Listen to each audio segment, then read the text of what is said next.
It's no longer an info product, right? It's an access product. Whatever the value stack is, they have access to it. Info is just part of the product. And that's also empowering people that have knowledge to take action. I don't micromanage, I don't check. Like, I'm just focused on like, how do you build a good community? You have to create something that exceeds yourself, that goes beyond yourself. What are you making on a monthly revenue on your school community?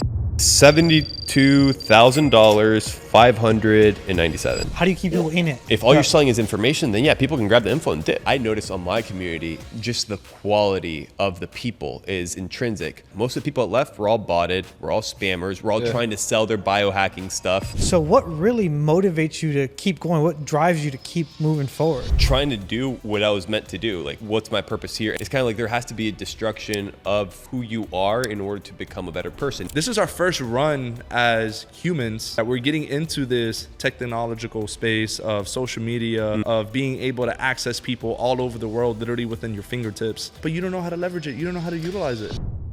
Today we have a treat for you guys. We have Mr. Nate Belmar in the building. Good to be here, guys. Let's go, man. It's a Thanks pleasure. For the invite. Yeah, 100%, man. It's an absolute honor to have you here and even be here communicating with you, discussing you, and doing this podcast. We're going to be going into everything when it comes into school, how to manage school, how to run school, and how you guys can get into your communities and start making money in this digital real estate space that we live in now.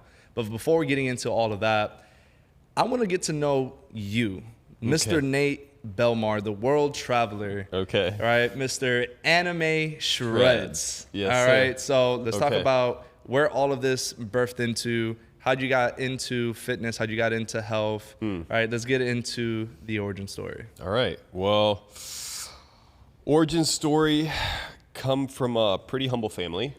Grew up in Argentina, about an hour and a half from Buenos Aires, from the capital. At a young age, I did come across anime as a medium of entertainment or coping or perhaps escaping what reality was, which was boring, mundane, perhaps even like negative and toxic. School system, professors, etc. So anime was a way for me to escape reality and almost join a different narrative or a different form of consciousness. So that started at an early young age, right? Like people ask me like, oh dude, what got you into fitness, or like ever like potentially sculpting your body or molding your body? I'm like, Rock Lee, Naruto. Like straight up, like, and that's the thing, that's just what I grew up. I was a quirky kid, nerdy kid. Anime definitely was a little more weird or like taboo back then. I feel like it's definitely become more popularized.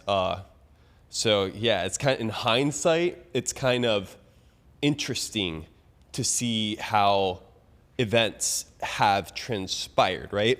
And I was talking with a friend, I think it was yesterday, before yesterday, he was almost explaining like looking at life instead of like in a horizontal manner and in hindsight. Like this is how we tend to look at life. Like here's where I'm at, here's where I'm gonna die, this is my future, this is my past. He's like, we have to look at life vertically. He's like, and that's not portrayed in information. Then it's how do you perceive your story vertically? And it's completely different how it plays out horizontally. He's like, that's just a framework of thought. So just the fact that everybody associates past history from we're talking about something as simple as an angle, right? That's how you were taught to think. So you started going into that. And when you start like looking at from that angle, now it all kind of makes sense. You know what I'm saying? Gotcha. In hindsight, with the right decisions and the wrong decisions and just taking action. Got you. So coming in from Argentina, how'd you get into the States? What was the transition with that? What kind of jobs did you do coming into this? Like, wow, yeah. Okay, we can get to the nitty gritty. Okay, so I didn't come from a wealthy family. So Luke had actually gone to the States a year before me. Okay. And then I was working at a gas station. I was working at a gas station in the summer, pumping gases, like wiping windshield. What age was that? What age? I was 19. So I was earning enough money to buy a plane ticket to come to States to. You working at the gas station in Argentina? In Argentina, Okay, yeah, got it. earning pesos. Yeah. Got you. Yeah, I was Okay, in Argentina, like, so I could come to the States. Yeah, okay. And that was crazy. But even now, like, the work ethic, because I'm telling you, that was a grind. It was heat, middle of summer, where when you wipe a windshield, it's not like, oh, you wipe the windshield. It's like the first drop completely evaporates. The second drop completely evaporates. The third one, you start getting somewhere. The fourth one, you clean the car. So you don't even sweat, it's just like grease. So that taught me like work ethic, dude. Let's just like show up, do the work. Show up, do the work, and try to make the most of it. Now, it also taught me about the reality of life. Because I remember there was always this coworker, he would always steal. And he stole money from the company, but they would reduce from everybody's tips, right? So let's say you made 40 pesos or 100 pesos in tips that day. For if there's money missing from that coming from the tip. It comes from everybody's tips. And every time that guy worked, 80% of the time, there's always money missing. So that taught me like the reality, and everybody talked about it, everybody complained. So when I quit, and that's the story I can talk about later, I had a personal retaliation or vendetta because I was no longer part of the company because I'd quit before I came to the States. This boy spilled the beans, bro. Yeah, no, I was pissed. And when I actually, so I'll tell a story. So ironically, I was botted. So I was at McDonald's. I was eating a McFlurry with a friend, and this was before I was going to the States. And I'm like, okay, and I was telling him, yeah, I used to work at this gas station. Blah, blah, blah. And I was telling him about this guy, Marcelo, and I was just starting to get angry. I'm like, yeah, he would always steal. And then I see him. And he's across the street.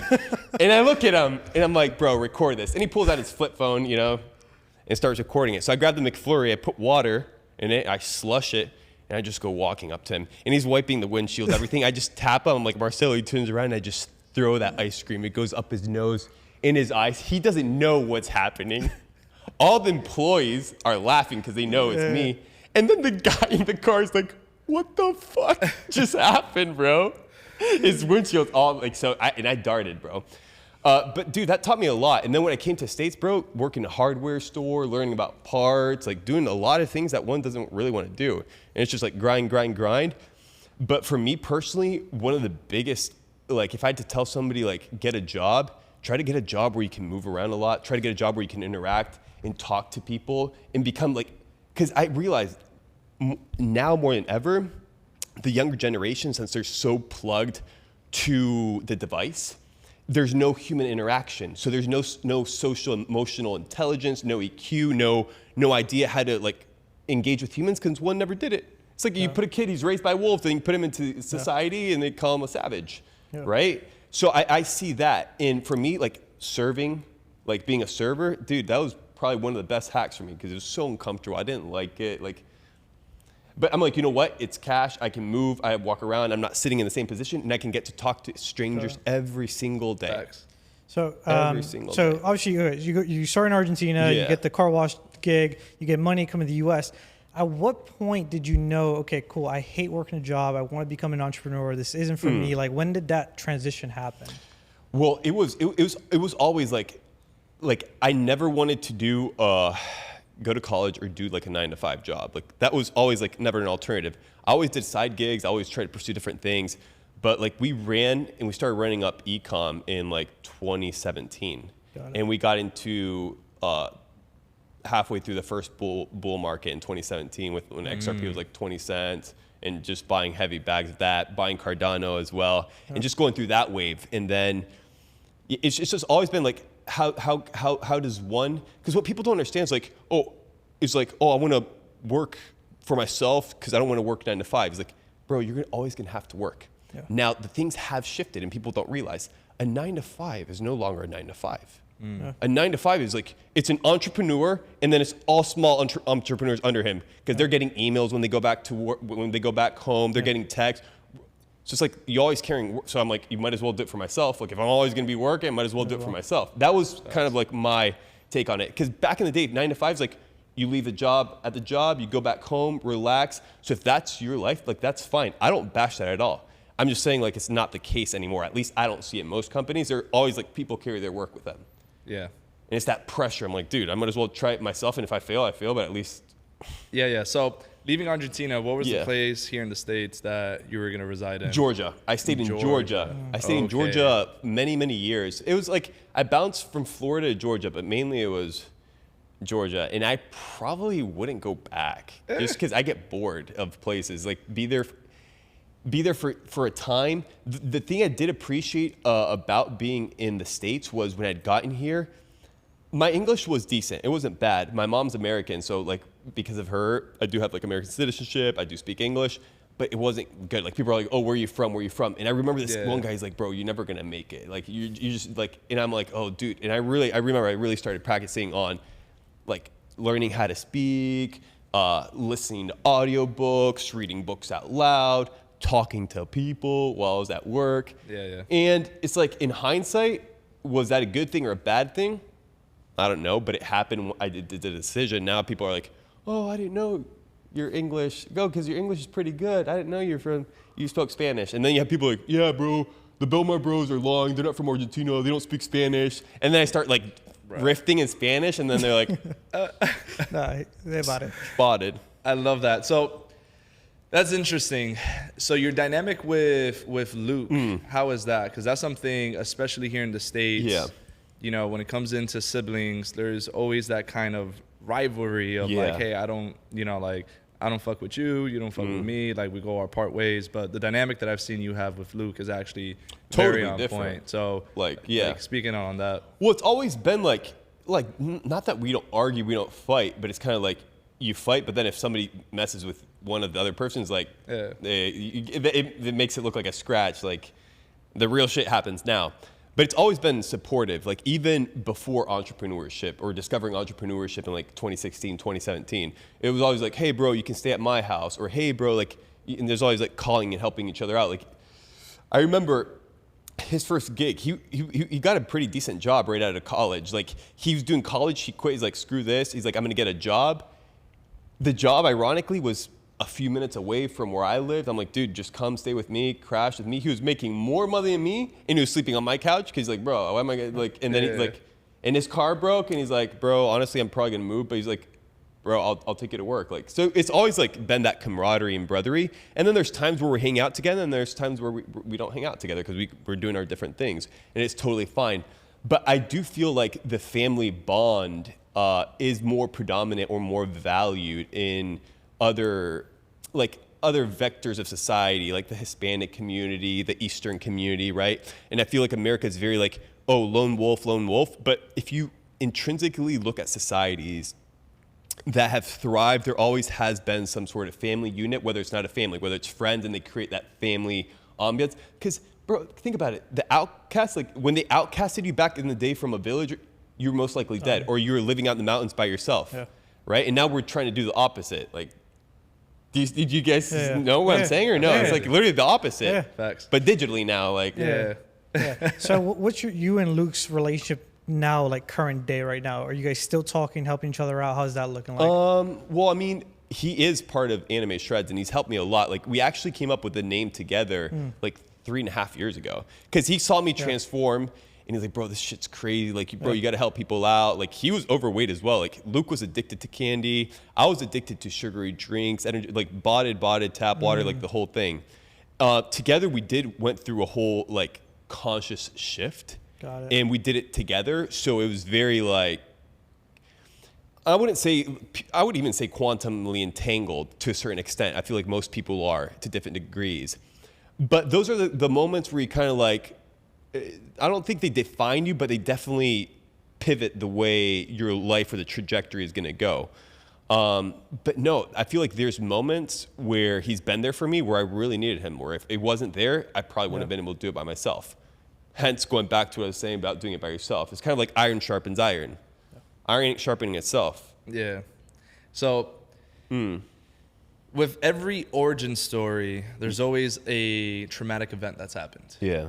And in that traumatic event, it's pretty much what God, universe, whatever power is out there is pretty much testing you, right? To see how you respond to the situation and see exactly what you're about. What's the substance in you? So what was that traumatic moment for you? Because you were saying we were overweight, you know, we were addicted to this. Well, so like, how did all of that birth to get into the physical, mental, spiritual? What was that? Was it a relationship? Was No, it not a relationship at all. Wasn't one of those. It wasn't one of those. It wasn't one of those. It wasn't one of those classic stories. Yeah. That every Girl broke my romantic heart. goes through. No, it's always been like, there's always been oppression, and it's oppression for different people in different ways. But there's always those downs.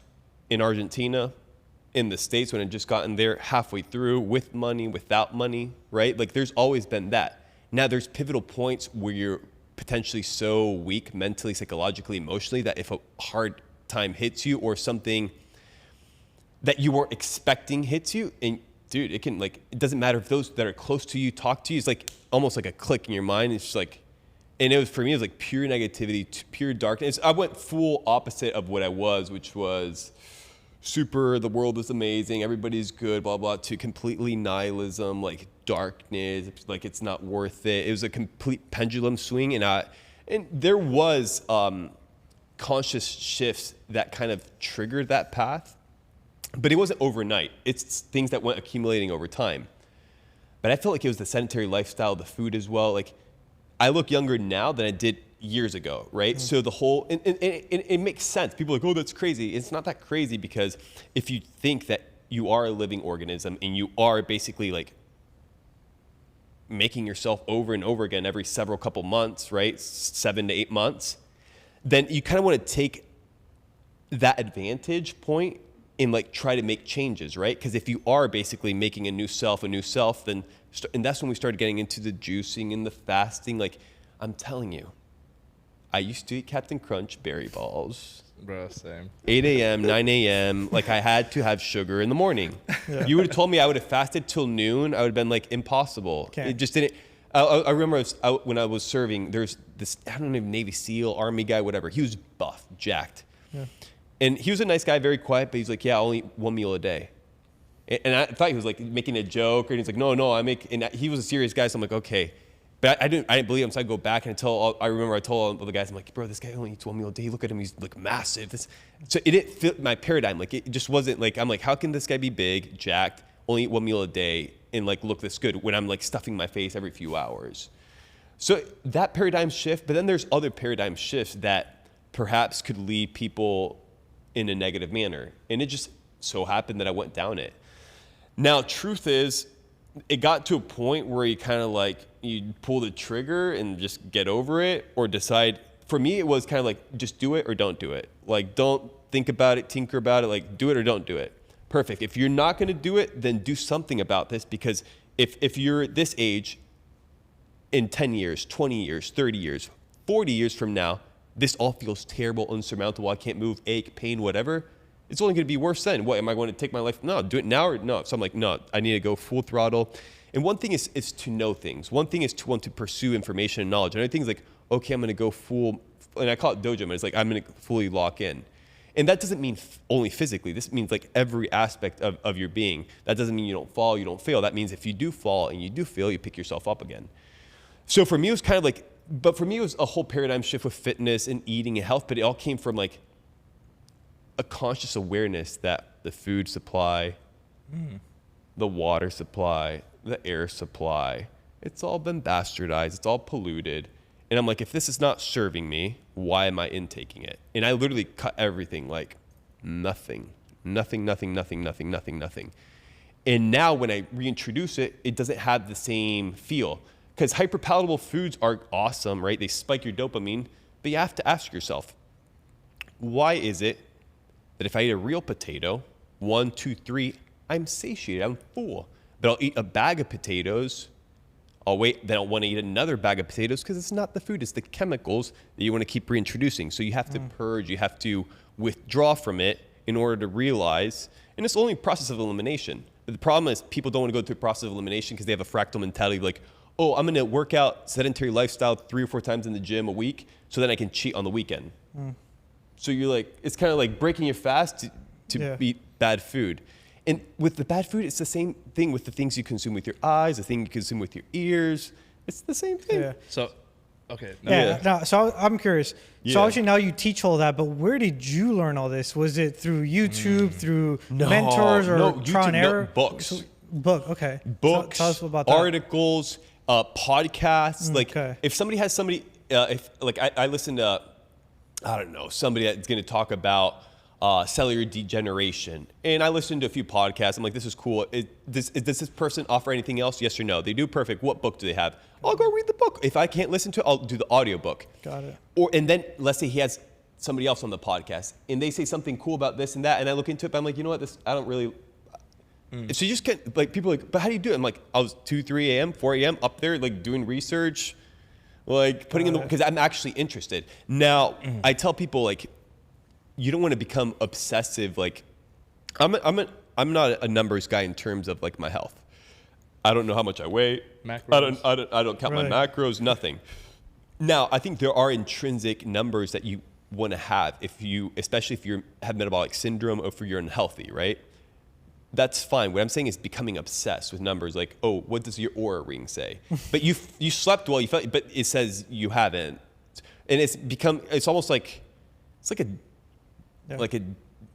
dick comparing contest. Like, who's got the like, but by numbers and stats and all that. And I'm like, that it just is. I'm the antithesis of that. I do appreciate it, but I feel like it almost becomes like a flex game. Got it. Facts. So, what time did you actually get into snapping in? Oh, snap. Okay, yeah. Like, what year? Because, like, so I've seen similar things with other people that we've done podcasts with. It's pretty much all coming into that base back in 2020 in the pandemic. I feel like that was a lot of the awakening moments for a lot of entrepreneurs today that, 3-4 years later are actually reaping the seeds that they planted those years of just actually have the awakening. So it was 2020. 2020, I feel like everybody, whether they want to admit it or not, we have been introduced into a new era. People perhaps might want to cope with it, but the reality is at a conscious or subconscious level as a whole, in terms of like the whole consciousness, I feel like everybody has been in some way, shape, or form, whether it's emotionally, psychologically, financially, been hurt by this event.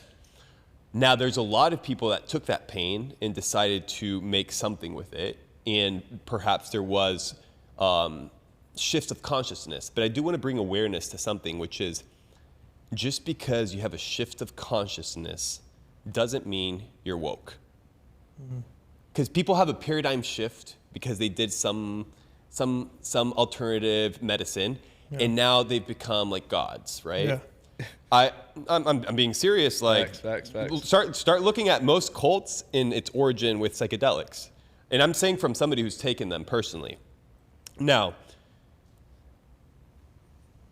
that's what I want to bring to awareness is the fact that just because you have there's a shift of consciousness, whether it occurred in 2020 or around those years as a whole, right, doesn't mean you're woke. Because everybody's like, yeah, bro, I'm woke now. I'm like, you had a paradigm shift, right? Like, congrats to having a paradigm shift and not being automata anymore. But that doesn't mean you're woke. Got it. That's just my take on it. Got it. I can see that. And even with that, man, I had a similar, experience of just being consciously there and seeing what's actually going on. And, bro, the system, how it's set up, like, just think about it. People here in the States, you work a 9 to 5, you work a job. There's not much difference, bro, compared to, like, slavery that was just, bro, a few decades ago. Like, just enough to have a roof over your head and just to barely get by. But think about it. If you're living in a budget and you have limited cash, then the whole thing that, bro, to be completely honest with you, America's built upon is convenience. Hey, you got to get your work. You got to get to work. All right, here's some fast food. All right, here's this microwave food. Here's this easy cookie cutter framework that you can go in that's cheap, right? Because we know you don't have a lot of money. But then now you see how that works in business. A lot of people think that when it comes into spirituality, when it comes into business, when it comes into work, it's not all connected. It is, right? The question is why? Like, think about it. Because it's you. You are the person who's operating. Like, people don't understand, like, you can genuinely, not I'm saying you can like level your IQ up, but you can have mental clarity. You can have higher energy levels. You can have higher testosterone levels.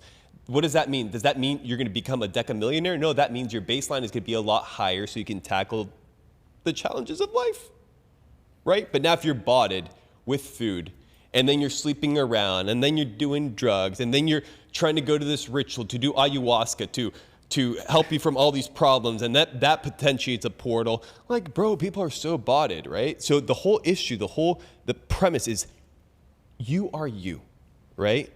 If there's going to be a business, you're going to be putting in the hours. If you're going to build a body, you're going to be putting in the hours. You want to have a family, you're going to be putting in the hours. It's you. So what is the baseline going to look like? Be healthy. Trust me, it's a lot more convenient being healthy. And I can say, just from the food one eats, in terms of inflammation in the gut, inflammation in the brain, there being connection, you being aggressive towards me. I'm completely inflamed. I'm angry. I'm aggravated. I got bills to pay. I got debt. I got my child, whatever. You say something, I take it personal. I react completely emotion. I punch you. And you're like, oh, fuck this guy. And then me in the back of being like, bro, I fucked up. I should never punch him. But it was all reaction emotion. It's a lot easier to do that when you're totally botted on food. Yeah. I've been there, done that. And I'm not saying I don't get angry. I'm just saying it's a lot easier for me to be more rational. Got it. So, just due to inflammation. Okay, so I want to transition a little bit into the anime shred. So obviously you get all this information, you've been practicing it, working out, eating the right foods, everything, right? So when was that point where you're like, okay, I have to teach people this, and not just teach people it? Was it because you want to make money? Is it because of the fame? Like, what was the mindset of like, hey, I need to make this? So anime shreds came 3 years ago. This was before all the clout, before all the social media. It was mainly to help people out. I did realize, like, dude, like the whole fitness industry is completely botted. Yeah. No, I'm being serious. Like, and when you explain botted, explain the definition of botted. So the definition of botted is you are no longer a human sentient being at its fullest capacity that doesn't live off an automated script, right? Like we are creatures that pick up on cues, habits, and we will do it consciously or subconsciously. If I start doing this, you'll start doing this, right? Whether it's conscious. So if you're hanging around a lot of idiots, because a lot of them are idiots in the gym, you're going to pick up on those cues. So if you've not learned the basics of fitness, lifting, all that, you're going to do what you see. You see some guy who's jacked hitting Epsom salt, you're going to be like, oh, dude, I'm going to do the same thing. Yeah. That's what I mean by botted. It's not stopping and questioning. It's going on default script. It's you driving the car autopilot, not paying attention or you're actually focused. Oh, like, when you're driving autopilot, that's what I'm trying to convey, like that's being botted. Like there's a crowd mentality. There are habits. For example, I could tell you steroids, I don't think they're great, but if people knew, like if you could prevent like reducing cortisol, and this is what I did a podcast, we were talking about how to reduce cortisol, same exact thing. Like those are hacks. Those are things that all you need to do is like stop and be like, instead of taking more that's bad for me to get bigger, and then the dichotomy and the irony is not only to become dumber because, dude, all that affects you. Anger, roid, all that thing is real, dude. And then you're adding that plus all the bad food. They're getting jacked, right? And what they're doing is they're like, how are they training? They're listening to rock music. They're angry. They're pent up energy. They're getting all massive. Then they're not stretching. Bro, you're just talking about catastrophe of energy all pent up there. Like, that's what I'm talking about, botted. Yeah. It's all connected, man. It's all connected. Got it. So from there, right? Yeah. So back to the origin story of, you got the information, all that. When did it start? Okay, so think about it. I'm going to tell you. So we went to Tate's house. That blew up. I had people DMing me, bro, I'll give you $20,000 if you can coach me for 2 months, this and that. Bro, this and that. And I had anime shreds. I didn't mention anime shreds. What was anime shreds? Was it a platform? Or it was nothing. It was just a name, and I had all the IP behind it. Got it. What you see now is basically a proxy of what a community would be with a logo slapped on it that resembles the symbol of what it stands for. Now, was this its original intent? No. This is me engaging with the people that understand the message I'm trying to convey and want to be part of this movement, this community, this ecosystem. Got it. There's an actual product that's coming in October. That was what I was really working on over the last year and a half in the mountains. Now, that's a different story. But the whole anime shreds, the prefix is like, there are different ways you can tap into, like almost like looking at like an anime character. Like I don't work out that much now because I've reached a decent body composition, and that's what I'm trying to convey. Is like you can look shredded, you can be healthy, you don't have to take steroids, and if you don't have 50-inch massive biceps, it's fine, right? Because everybody's pursuing big, clunky and everything, but then you hit 40, 50, and they can't even squat to pick up their child. Yeah. So it's just kind of like just introducing like don't be a bot. Got it. That's great. So getting into meeting like the Tate brothers, like the original thing was like how did that relationship surface? Yeah, so that was Luke. Luke, I think Tate needed a lot of help with the account being banned, some business things. He talked with Luke, his cousin, a lot. So they had developed a relationship. And we were in Albania because he had the Capital Club event, the mastermind. He finished and he was talking with Luke. He's like, hey, he's like, I'm literally in this part of the map in Europe. He's like, I'm heading back to States or Puerto Rico. Do you want to link up? And he's like, oh yeah, sure. So we went there, and yeah, like I really didn't even know who Tristan was. I didn't know who Fresh was or Myron. I knew who Tate was. So the whole thing was the following. Luke, Fresh, don't hate me, but Luke's like, bro, this guy's botted, help him out. Like Luke he literally said that, and not in a bad way, but the guy's just like tap water, like all this stuff. So I told him, I'm like, bro, I was literally overweight, like I changed my life, like you can do it too. I got him all hyped. So then the vlog was like, yeah, bro, show him. That was the whole thing because I didn't want to do it. I was like, bro, help him, yeah. And then I found out that they have the podcast, and that's what they're there for. But it was a cool experience. They're big, bro. They're big guys, like big Massive. Guys, and also animals in terms of like working, like. Yeah, and that's definitely what I see in like today's society. What us men are actually like missing is someone that we can actually look up to and be like, damn, bro, like not just in the fitness space, but in the financial space and relationship space, like that's those are things that we can go ahead and be like, damn, bro, like, all right, that's a success. And you can see the byproduct of it too, like the whole slogan of like, all right, what color is your Bugatti? Right now, other people are like getting Bugattis to like put that as a symbol, right? But even with that, because when I first got put on to Andrew Tate, bro, it was just that fire that got lit up inside of me. I'm like, bro, I haven't really felt that kind of fire in me to like, yo, pick up my arms and actually, bro, plant my flag, and this is where I stand as a man. Like, you fight for the things, right, that you believe in. Yeah. And a lot of people here in today's culture, they don't fight for anything, bro. They fold for everything. Well, what happens is we become a complacent society, an instant society of instant gratification, instant dopamines, instant scrolling, right? So we look for the easiest way. Always we look for the easiest way. So it's in the issue is not, if you grow up in a society where it's the opposite, then you kind of like grow up in that manner. It's just kind of hard to break away from that paradigm or that automated state of being. But we're the opposite. It's kind of like the fact that you have Hollywood directors, right? We're talking about people that have people that teach them this is what you need to do in order to get people hooked. They're complaining that they can't retain people because of the TikTok brain. Because people are just like this. So you look at a movie 20 minutes, 30 minutes, they're like, I'm bored. I'm out. Yeah. Like that's how bad we've gotten. And then the audacity people have to say, we are the smartest generation ever. We have become a dumber and dumber and dumber generation. All you have to do is look at the English people or our forefathers, how they spoke, how they conveyed themselves, how many hours could they sit down and read a fucking book? Yeah.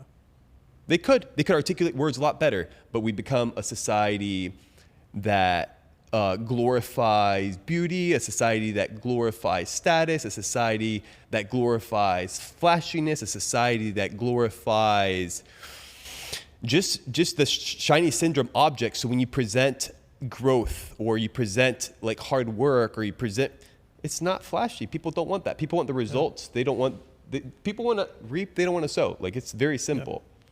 I always say, everybody wants to eat. Nobody wants to hunt. Yeah. Yeah.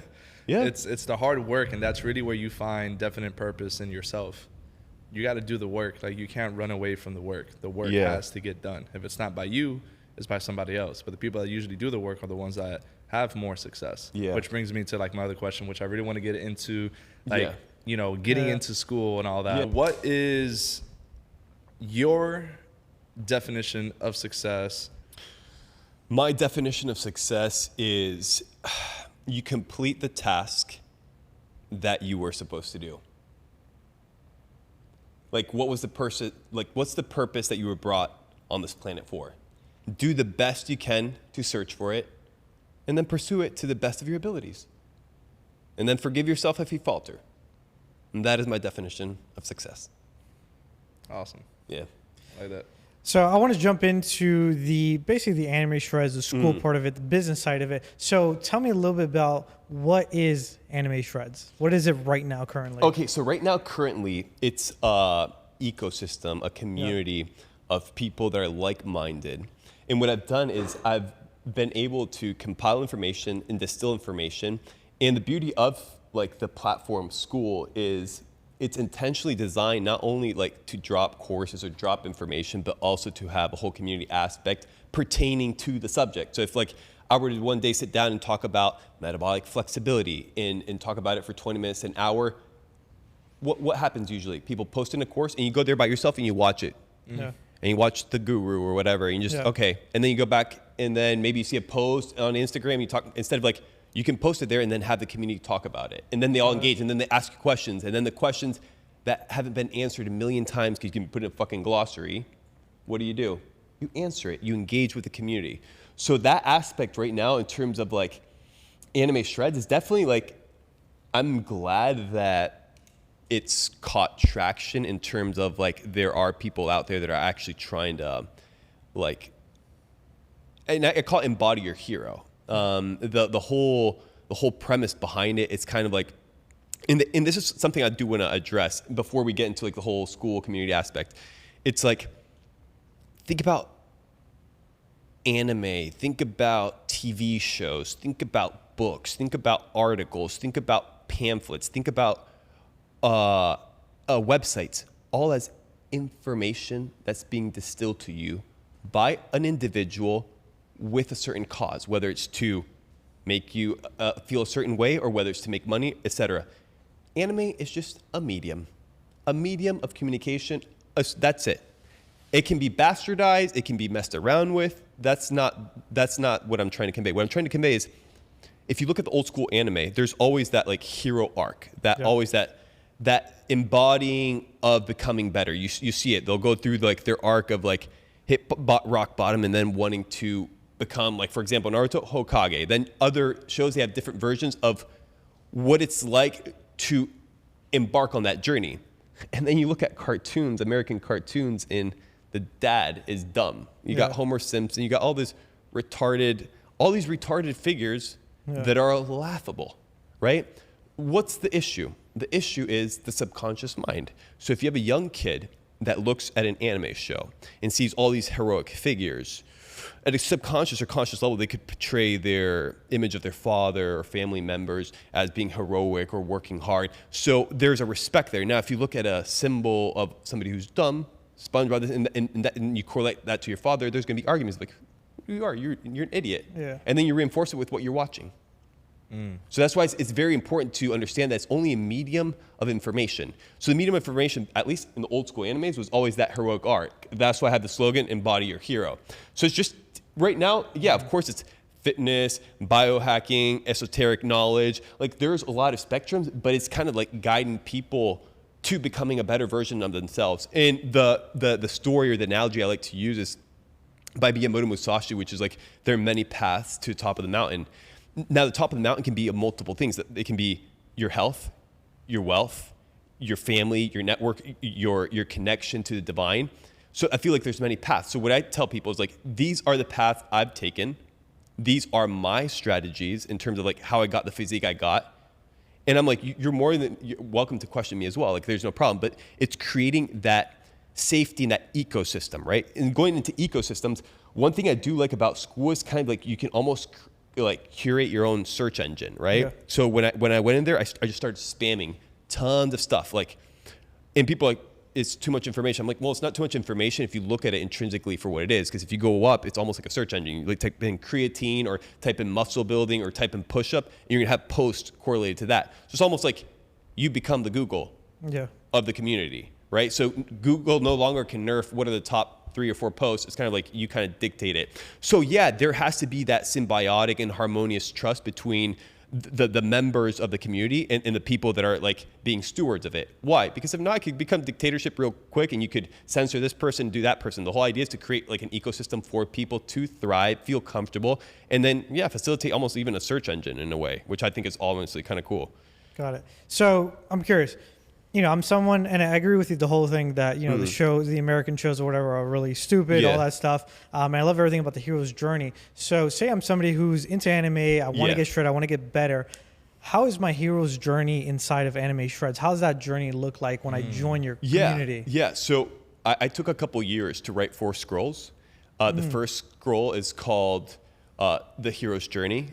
So my whole take on it was, basically the whole premise of Anime Shreds was, people are like, who's your avatar? I'm like, I'm my own avatar. So if I was a little kid, right? If I was 12, 13, 14, 15, 16, 18 years old, or even older, how would I portray that journey to them? And I'm like, I would write a scroll. Perfect. What's the scroll about? And I take them through the whole story. And then for the people that don't want to read, because of course I have a whole video explaining the scroll and reading the scroll. Then the second scroll is the way of vitality, which is people that want to like get shredded. So I'm giving them principles, ideas, methodologies to becoming metabolically flexible that can help them shred. Then the way of the builder, which is people that are skinny that want to put on more muscle. But then there's some harmonious relationship between the both, because I still believe you have to kind of adopt the way of vitality because you want to become metabolically flexible and tap into that fat. And then the last one, the 4th scroll, is the way of flow, which entails everything. I'm not saying being a hybrid athlete, but it entails like the philosophy of like no way is the way, and kind of like questioning everything and using everything at your disposal. Like one thing I teach is like, I don't have a set time for eating. So I don't always break my fast at 1, or I don't always like finish eating at 6. I always switch it, 2-day fast, 1-day fast. I eat 4 meals this day, I ate only 1 meal this day. It's not all done randomly. Like I intentionally designed what I'm trying to do. So I went up to 220 pounds when I launched Anime Shreds, almost 220, like 217. And I'm at 180 now, and I didn't do any exercise or anything. It was just like walking, stretching, and fasting, high levels of fasting, autophagy, supplements, detox, sun. Like it's a lot of things. Yeah. And what I kind of like sequence it at, it's almost like taking people through a journey. So it's kind of like biohacking, right? So first of all, it's kind of like understanding, because the word biohacking, the symbol biohacking, has been bastardized over the years. It almost became like biohacking was optimization, was like how can you become better, like what are more effective ways. Now it's becoming a hack, like going back to the convenience, like what's the easiest thing, and everybody jumping on a cold plunge and everybody doing the same stuff. So I'm almost like, okay, biohacking is almost like a step into it, right? Like understanding what is biohacking. My view on biohacking, it's understanding the body as much as you possibly can, and understanding how you can sequence certain things to accelerate processes. So if you're going to put in the hard work and work out, make sure that everything else around you is conducive so you can shred, if that's your goal. And that comes into biostacking. So it's kind of like, okay, what are cognitive, you do it through process of elimination. So you introduce something, you see how you feel, you leave it. How do you feel? If it's good, bring it back. I can tell you, I have morning stacks where I'll take like bromotain sublingually, I'll take methylene blue, I'll crunch up some coffee grounds, and I'll put it under my tongue with a nicotine pouch on the top, right? Red light therapy, why? Because if I'm going to be working, I want to be as hyper-focused as I possibly can be. But going back to Anime Shreds and thinking, tell somebody, bro, they won't work out for 3-4 months and then they're going to get shredded. Like, it's not a thing, dude. And I'm not saying I have a magic formula or nothing. It's just principles that if people actually use their brain, it kind of makes total sense. Yep. The issue is everybody's like doing the same things. Everybody's listening to the same people. Everybody's watching the same video that went viral about methylene blues. Like, bro, do you see this methylene blue thing? Yeah, I heard about it. And it's like, yeah, what article did you read? What? No, this video. Dumb. Why? Because you're being fed information, right? And if you look at the algorithms, if you look at the social platforms, they have changed over the years. Instagram is no longer the same. I logged into Instagram multiple times to have like almost porn on my feed, dude. Like the first photo, like this chick wide open, like legs like this. And my first thought was like, am I following this chick or am I following? Like I'm like, who is this girl? Yeah. I click on it. I'm like, I'm not following her. Weird. Perfect. I log out. The next day, I log in, another girl. The third day, I'm like, dude, what the heck? What's the problem? The problem isn't that I'm an older person that if I do want to watch pornography, I can go on a private browser. No, it's the kid who can't be on the internet, that's 12 years old, that has Instagram, that you just let them down a whole rabbit hole, right? And those are things that you don't find on school because you can curate the content. Yeah. So it goes from social media to social ecosystems. Yeah. So I want to get into so you won the school games. You said it was in May. Vegas. Oh yeah. In May. Maybe May. Got it. So what would you say? And obviously winning school games is a very huge thing. A lot of people are striving to win it. You obviously have won it. What do you think has contributed, or what are factors that contributed to the success of winning like the school games? Well, I think what it was definitely that radical event, right? I think having a social media presence, being honest, not offering anything to people. Because I've had multiple people DM me like, bro, let's do this, that. Bro, we can work together. I can do an email offer for you. We can, and I have anime shreds in the back the whole time. I'm like, no, but what vlogs, answering calls, helping people, networking, meeting people, and just like give. And of course, like I think also having a kind of a different physique, a different idea, methodology, maybe even not making it about me, right? Because it's not like I call it Mr. Belmar shreds. I call it like anime shreds, kind of like look like an anime character. This is my approach. These are my techniques. And I feel like we are, in terms of the S curve of adoption, anime has played is a big role. And I saw it coming, right? I started posting about anime, fitness. I left the platform for a while, and then I started catching on. I'm like, I think this is a good time to launch. And I launched it on Skool. I was talking with a friend of mine. Why did you pick Skool, by the way? Yeah. Skool, just because it's better in emails, I thought. And then Discord, not the best for community, in my opinion. The truth is, I saw Skool because Hormozy had posted something about it on Instagram. And I'm like, that's cool, but I had really no idea. Like, I thought it was like social media platform, but with community or whatever. I didn't really look into it. And then I'm like, okay, I think it's time to launch my my community. So I talked with Gusten. He's a friend of mine. He does like the funnels for like Tony Robb, all these guys. And I'm like, dude, I don't want to do Discord. Like, what do you think about Skool? He's like, I think Skool is great for communities. So I'm like, okay, I'll look into it. So I looked into Skool, and you'll probably see it. Like, I logged in there. I was 2 weeks super inactive because I was like, dude, what is this? And then when I figured out, I'm like, this is a no-brainer. Like, launching a community here would be, yes, it was definitely a good play. And what it is, I feel like it's a sticky app in terms of like, you can get into a free community here about like sewing or something, and then you see a fitness community that's paid or non-paid. So yeah, I just felt like they have a lot of tools. I feel like it's only going to grow. And yeah, I just felt like it was a good play. And honestly, in hindsight, I think it was a great play. Discord, I don't think would have worked. And just sending people to a website, it's kind of like, yeah, but you're not really interacting with people. Like, I'm not interacting with my community on Instagram. Like, you don't really have a community. You have like fanboys, normal people that don't care about you, people that completely hate your guts, but it's not like there's a community. Facts. Got it. Yeah, it's just kind of like, hey, what it is, it's just chatter, noise. It's just noise. Yeah. And like we do that since we have our content agency. You know, we facilitate a lot of the work for our clients. And it's always that question of like, all right, cool. You're pouring into your personal brand. You're going on social media. You're going on Instagram. You're going on TikTok. You're going on YouTube Shorts. You're doing your YouTube videos. You're just getting all your content out there. But then at the end of the day, the only reason why we do the things that we do is, one, to impact people, and to two, make money. Yeah. So there's a lot of people that focus on building their personal brands, but they don't know how to curate their community, their audience, to monetize those viewers into dollars. Well, we have to address multiple things there, because even Hormozy addressed this. And this is something I had a thought about, like actually 3 years ago. There's a difference between communicators. Well, he said teachers, right? Okay. Teachers and entertainers. Because being an entertainer is different than being somebody who knows about something, that's going to teach you about something, that's going to facilitate. You're just an entertainer. Now, if they're going to open a community, I have no idea how I would go about it.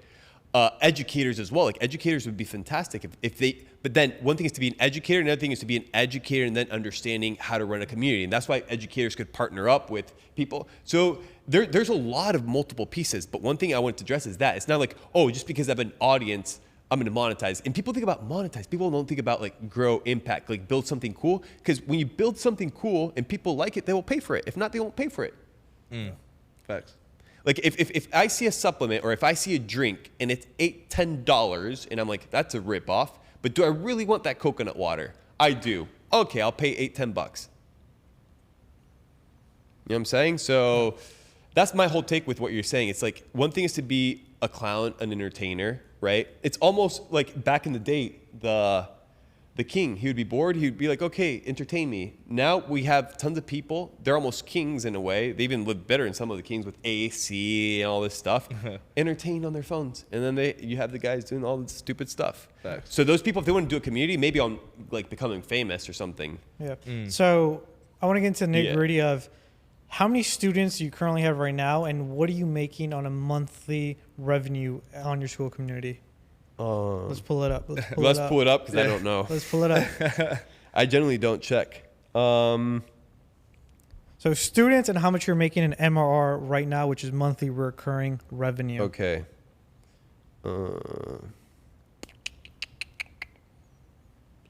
So we have. Drum roll, please. All right. So first things first, we have 5,500 members. Okay. Nice. Congrats. Thank you. Each one of you are absolutely epic. I'll see you shredded. And then school games, I think it's in the leaderboards. So currently, that's why I don't check, bro. So currently $72,000, 597. Content HQ is your go-to for all content. Whether you need to record ads, VSL videos, reels, photos, man, you name it. And with high-profile celebrities trusting our space, you'll love the energy and vibe here too. Are you ready to stop making content creation such a daunting task and make it something that's gonna be fun and easy to do? Click the link somewhere around this video and let's get you started at Content HQ, where your vision is our creation. Now, let's get back to the podcast. So that's what you're making currently right now every single month. Yeah. Amazing. Okay, so basically almost $1 million every single month through school. Wait, $1 million? Almost $1 million. Or a year. Yearly. Yeah, he's like, wait, did the numbers refresh? What's this? Yearly. Almost there. So what would you That's say funny. was one of the in the beginning making this? What were some of the hardships you had to overcome to make the school community to get it to where it's at right now? Yeah, so I think it's all learning curves, right? Like people don't understand. It's like it's no longer an info product, right? It's an access product, information, community, networking, private events, cheaper discount on supplements, whatever the value stack is, they have access to it. Info is just part of the product. Yeah. I think the biggest thing for me that I learned was for people, if they want to launch a community, having an onboarding video. That's something I didn't have because people, first of all, when they go into school, the interface isn't botted. Yeah. What I mean is like it's not just scroll. Like there's a couple things to do. You have to click things, yeah. And it's different. And I didn't know what to do when I went in there. So I was like, okay, how do I browse this? So it's having a video and be like, okay, guys, this is more or less what my community is about. These are the things. This is what you navigate. So what I did is I'll actually show it to you so you get more of an idea. But I feel like having that onboarding, because people are completely new, have no idea. They downloaded school for the first time because they want to join Anime Shreds, right? So they're like, how's school? So if you can give them a video and just present the layout, then in their mind, they already know how everything works and then they're cool. So in terms of like how you structured everything, like what was like the whole process of modules, creations? Well, the course was recorded already. In the course, the way I'm gonna, even now, like, I was getting from my team, they're like, they're overwhelmed with information. I'm like, dude, that's literally a fraction. We have to record so much more. But it's kind of like, I feel like not giving all the information at once, kind of like dripping the information for people is good. And then segueing information. And those are all things you learn. But for me, the biggest thing was the whole onboarding. And then it's like actually like sitting down and be like, okay, what makes a community better? What would I want in a community? And then also asking the community. Like, I'm always asking my community, like, hey guys, how can I make it better? And it's actually doing things for your community. Like, for example, I was in Orlando. I went to a biohacking center, fantastic spot. They had tons of new technology I'd never tried before. I'm like, dude, I love this. This is great. I'm like, I have a community with a couple thousand people. They're all, a lot of them are into this kind of thing. For people in Orlando, could you give them? He's like, yeah, I can give them 20% discount off of market price. Like, but you have to go like get the value for people. So it's not just like, yeah, come join. And then people focusing on doing ads, how they can close people. And it's like, oh, our churn rate is out of the ass. It's like, bro, what are you trying to do here? What kind of access are you trying to create for these people? Yeah. And that's also empowering people that have knowledge to take action and like do something with it. Because if you have knowledge and people want to seek that knowledge, it's like, okay, knowledge and info is part of the access product. What else can you add? And then you can start getting some pretty creative stuff. But I'm going to show you. Yeah, let's see the onboarding video. Yeah, so what I did was my personal onboarding video, I put it on the classroom section. Got it. So I have it, welcome to the dojo. And right here, all these are hyperlinks to video. So onboarding video, people click on it, that's hyperlinked. Got it. And it's my little face with the whole scrolling of like, okay, this is how it works. This is what you can do. Because it gives people a blueprint. So how do you, so obviously, you know, Yeah. So the price of the this community is what, $22 right now? $22 Okay, a got month. it. Yeah. So people join, pay $22. Yeah. How do you keep people in the community? Because a lot of people could join, pay the $22. Yeah. Hey, I'm just going to watch everything and then leave. How do you keep people in it? Well, I mean, that goes back to the information. If all you're selling is information, then yeah, people can grab the info and dip. Okay. Like, and people can do that. I don't care, dude. Like, for me, people can come and go as they please. Got it. The beauty is if you understand intrinsically what the value is and what you're going to do, how much you're going to charge for it a month, then all you're doing is increasing the price. So the people that want to leave, when they leave, the likelihood of them coming back is not that high. Got it. Right? And if those people leave, by all means, I'm totally fine. But guess what? I noticed on my community, just the quality of the people is intrinsic. So just because you're losing on the front end in the first few months, people, doesn't really mean it's a bad thing. Most of the people that left were all botted. We're all spammers. We're all trying to sell their biohacking stuff. Like, bro, I had the number one of my haters. Like, he was in there trying to close people. I was like, I'm like, this is so funny, dude. So those people can come and go, bro. I really don't care. I don't micromanage. I don't check. Like, I'm just focused on like, how do you build a good community? What can you do for them? And that is also bringing other people. Like, my whole goal is I'm trying to empower and bring other senseis in terms of different things that they're competent at and empowering them and giving them part. Because the community is only a community if there's people. And then it can't be all like, oh, it's one person. I feel like you have to create something that exceeds yourself, that goes beyond yourself. And I feel like this is definitely going to go beyond me, like, for sure. That's why I didn't call it Mr. Belmar Shred. Yeah. So I'm definitely happy with it. I'm definitely glad to see people are jumping on board, and also the results, bro. Like, I'm getting some crazy testimonials from people, and it's just, even some people that don't apply all of it, their perspective shifted. They're like, I didn't know I could fast this long, or I could do this, or I would actually feel good. So it's for me, it's getting those that also like makes it cool. Or like walking on the street, like, bro, Mr. Belmar, oh, thank you so much for changing my life. I'm like, yeah, you're welcome, bro. So that's the kind of stuff that, dude, I like it, dude. Yeah, because it keeps me motivated. Because $72,000 a month. No, I need to make $80,000 a month. Like, bro, I don't give a fuck, right? I don't give a fuck because it's thousands of dollars. And guess what? If the whole monetary system resets and everybody goes back to zero, I was fucking stressing about 7 G's instead of focusing on my community or focusing on people. Because we're like, attention goes, energy flows. And people are like, oh, it's tacky. No, it's true. Because you are literally emitting intentional, conscious thought to address a situation or fix something or do something. And you're focusing on, how can I make more money? Or how can we do better ads? No, be like, does our info suck? Do the teachers suck? Do the events suck? Are we not giving what people want? Like that, address those things, and then once you've addressed those things and the people are happy, then start bringing more people in. Facts. What was one of your students' best success story? I would have to, so this was when we just started, Jean was his name, very cool kid. I actually, and this is going back to what I was saying when people stop me on the street. So Jean, he was my testimonial. couple days, he got super shredded. He was doing fasting. He was like, bro, it changed my life. He started doing oils, bands, training, sun cycle, moon cycle. And I was in Disney Springs in Orlando. I'm like walking and I hear, Mr. Belmar. And I like look to the right and there's a guy in a Mustang or a Mercedes or something. I'm like, bro, just go to the parking lot because there's people waiting. So he parks. He's like, bro, I look what you're doing. You got so much swag. He's like, bro, you changed my friend's life, but he wasn't even his friend. He just met him at the gym a few days. He's like, bro, like I saw him and then I saw him 2 weeks later and he looked completely different. And he's like, bro, he's actually here. He's like, Jean's actually, I'm like, oh, he's in Orlando. So dude, I linked up with him, had Korean barbecue, shot some content, talked and like got to engage with a human being, bro. Like, but I didn't know he was in Orlando, but that was kind of like cool. So it's like those things I'm like, yeah. What's your favorite part about your community right now? Favorite part about my community? I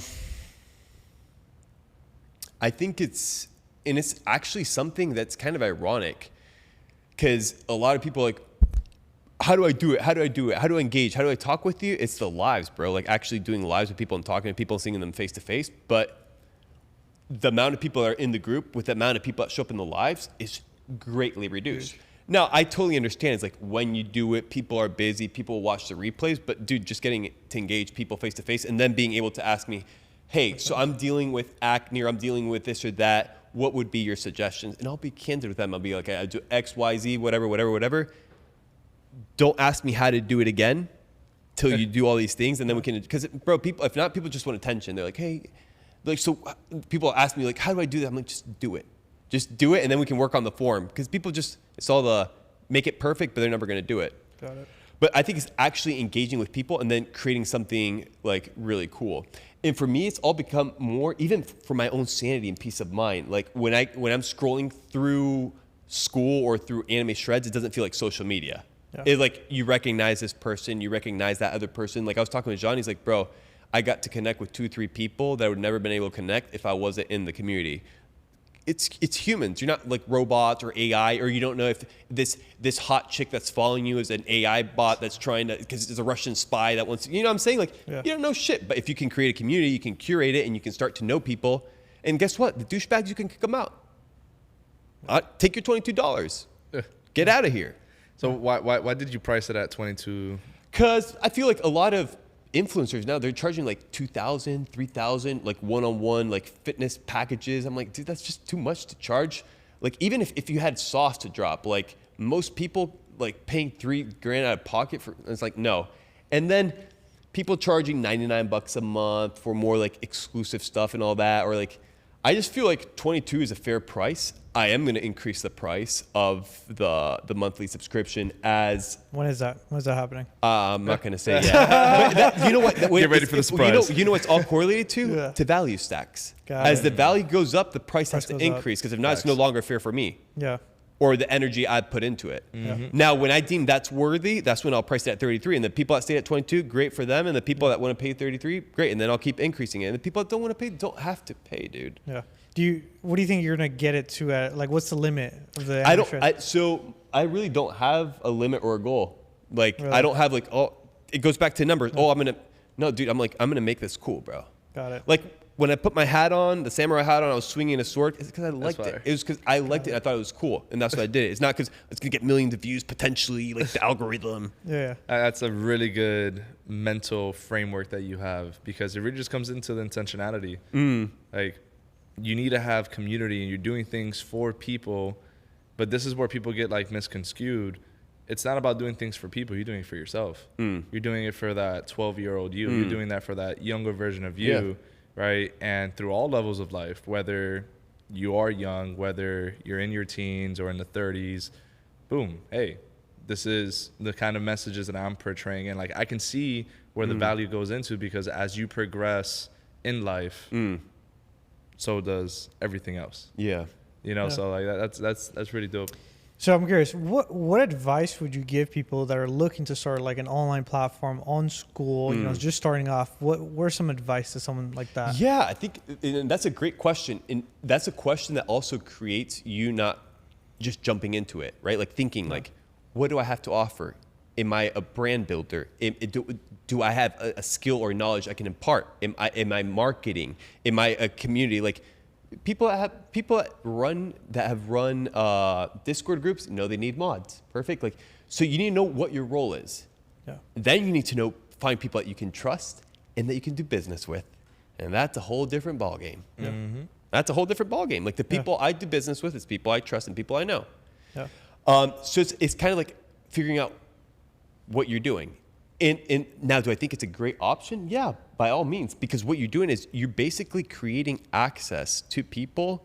Like if somebody wants to learn about plumbing, perfect. Yeah, they can go on YouTube, they can watch a video here, they can watch a video there. But if this business, plumbing business is making X amount of money, they're doing very good, they have a whole onboarding certification, whatever.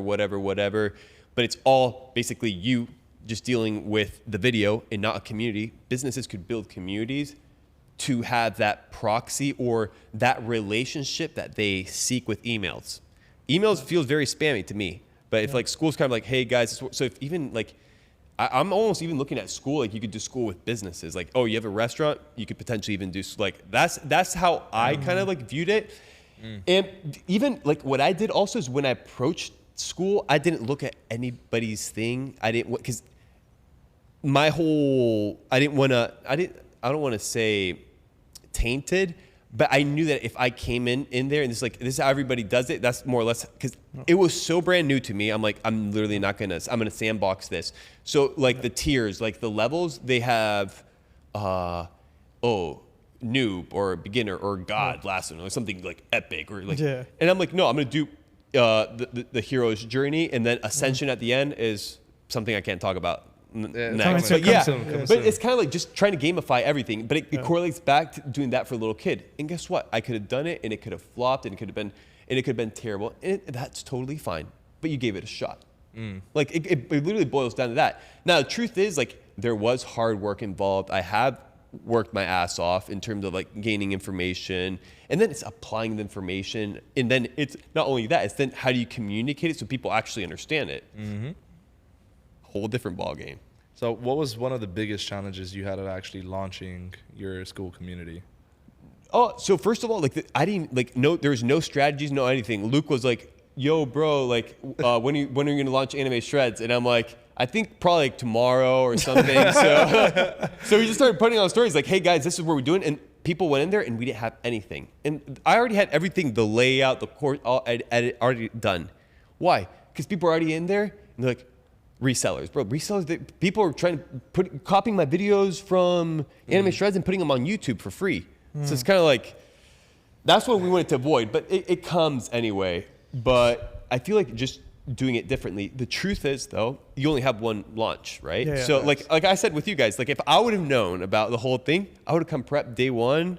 Like this is what I had no idea. I was like, okay, let's just launch it. And it kind of like people, but I had also been social media 3 years. This is the guy that does anime that's super shredded in a holistic manner, whatever. And people just went to it. It's not like for 3 years I'm like, hey guys, check out Anime Shreds. It's kind of like anticipation, doors open, check it out. So your lead generation for school was literally just through vlogs, stories, just straight organic. And then no paid, nothing. Zero ad dollars. Got it. Like Luke said, hey, go check out Nathan's stuff. I said, hey, go check out my stuff. The price is increasing. Was it through YouTube where you're doing the vlogs? Vlogs on YouTube. So how many subscribers do you have currently, or did you have? I just started my YouTube. I'm not like I'm not in YouTube game. Like I love Instagram. I love posting on Instagram and conveying visually, because I believe that images speak louder than words. Got it. Especially if you can sequence them right. But Luke has a YouTube channel and he had his vlogs. I'm not sure how many subscribers he has on his channel. Got it. So vlogs are cool. Are we shouting out the community through Luke's vlogs as well? And you think you got a lot of traction through there? No. But what we did do, if you look at the vlogs, there's always anime in there. There's always anime in there. I've seen the one that you did of the whole like Hormozy experience, flying out to Vegas and all that. And I'm like, bro, this guy, we're around a lot of people. Yeah. And bro, this guy is super freaking unique, man. Like I literally feel like I'm watching a like episode of Dragon Ball Z.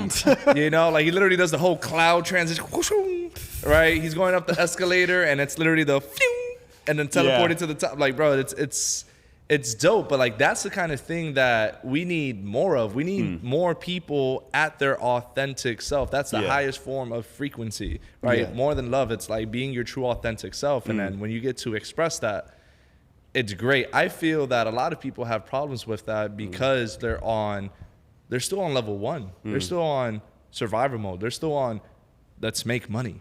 Right? Yeah. Forget about everything else. I don't care about being my true authentic self. Yeah. I need the bag. I need to take care of mines. I need to take care of this, that, and the Yeah. third. And then I can do that. So my reference for you, or my question comes into that, like, you know, we love interviewing people that, bro, came from nothing, bro, and turned nothing into something. That's real substance. It's not that you had that silver spoon. Yeah, that's true. I mean, yeah. You know, so Yeah. what would you say for people that are in that level 1, that hero's journey, right, of getting themselves right financially, spiritually? Like, what are the actionable steps that, hey, get this applied right now, get these hacks, right, and take action on it?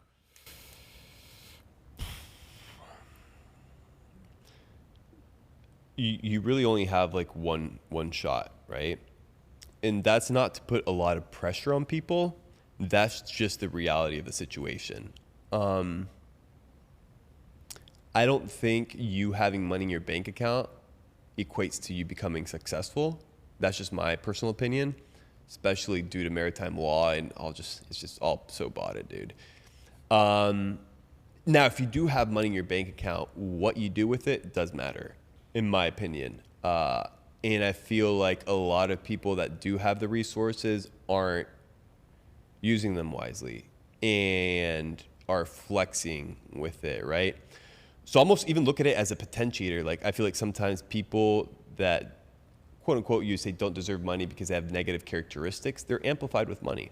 But money's an amplifier. Power is an amplifier. Even like if we get more into the spiritual realm, like people that practice certain practices that empower them, they can seek that through that medium as well. What I'm trying to convey is there's a lot of people out there that are pursuing things, right? And maybe it's not the right thing. So what I would tell you is just realize that you only have one shot, that you can pursue something wholeheartedly. Just make sure that if you're going to climb the ladder, it's the right ladder. So it's kind of like just start and like observe like what's going on. Because like when I was doing anime shred school, like I feel like now I have a lot of people hitting me up, bro, I'll pay you hundreds of dollars, like teach me how to launch this and that. But that wasn't even like the purpose like of it. The purpose is just to get something good out there.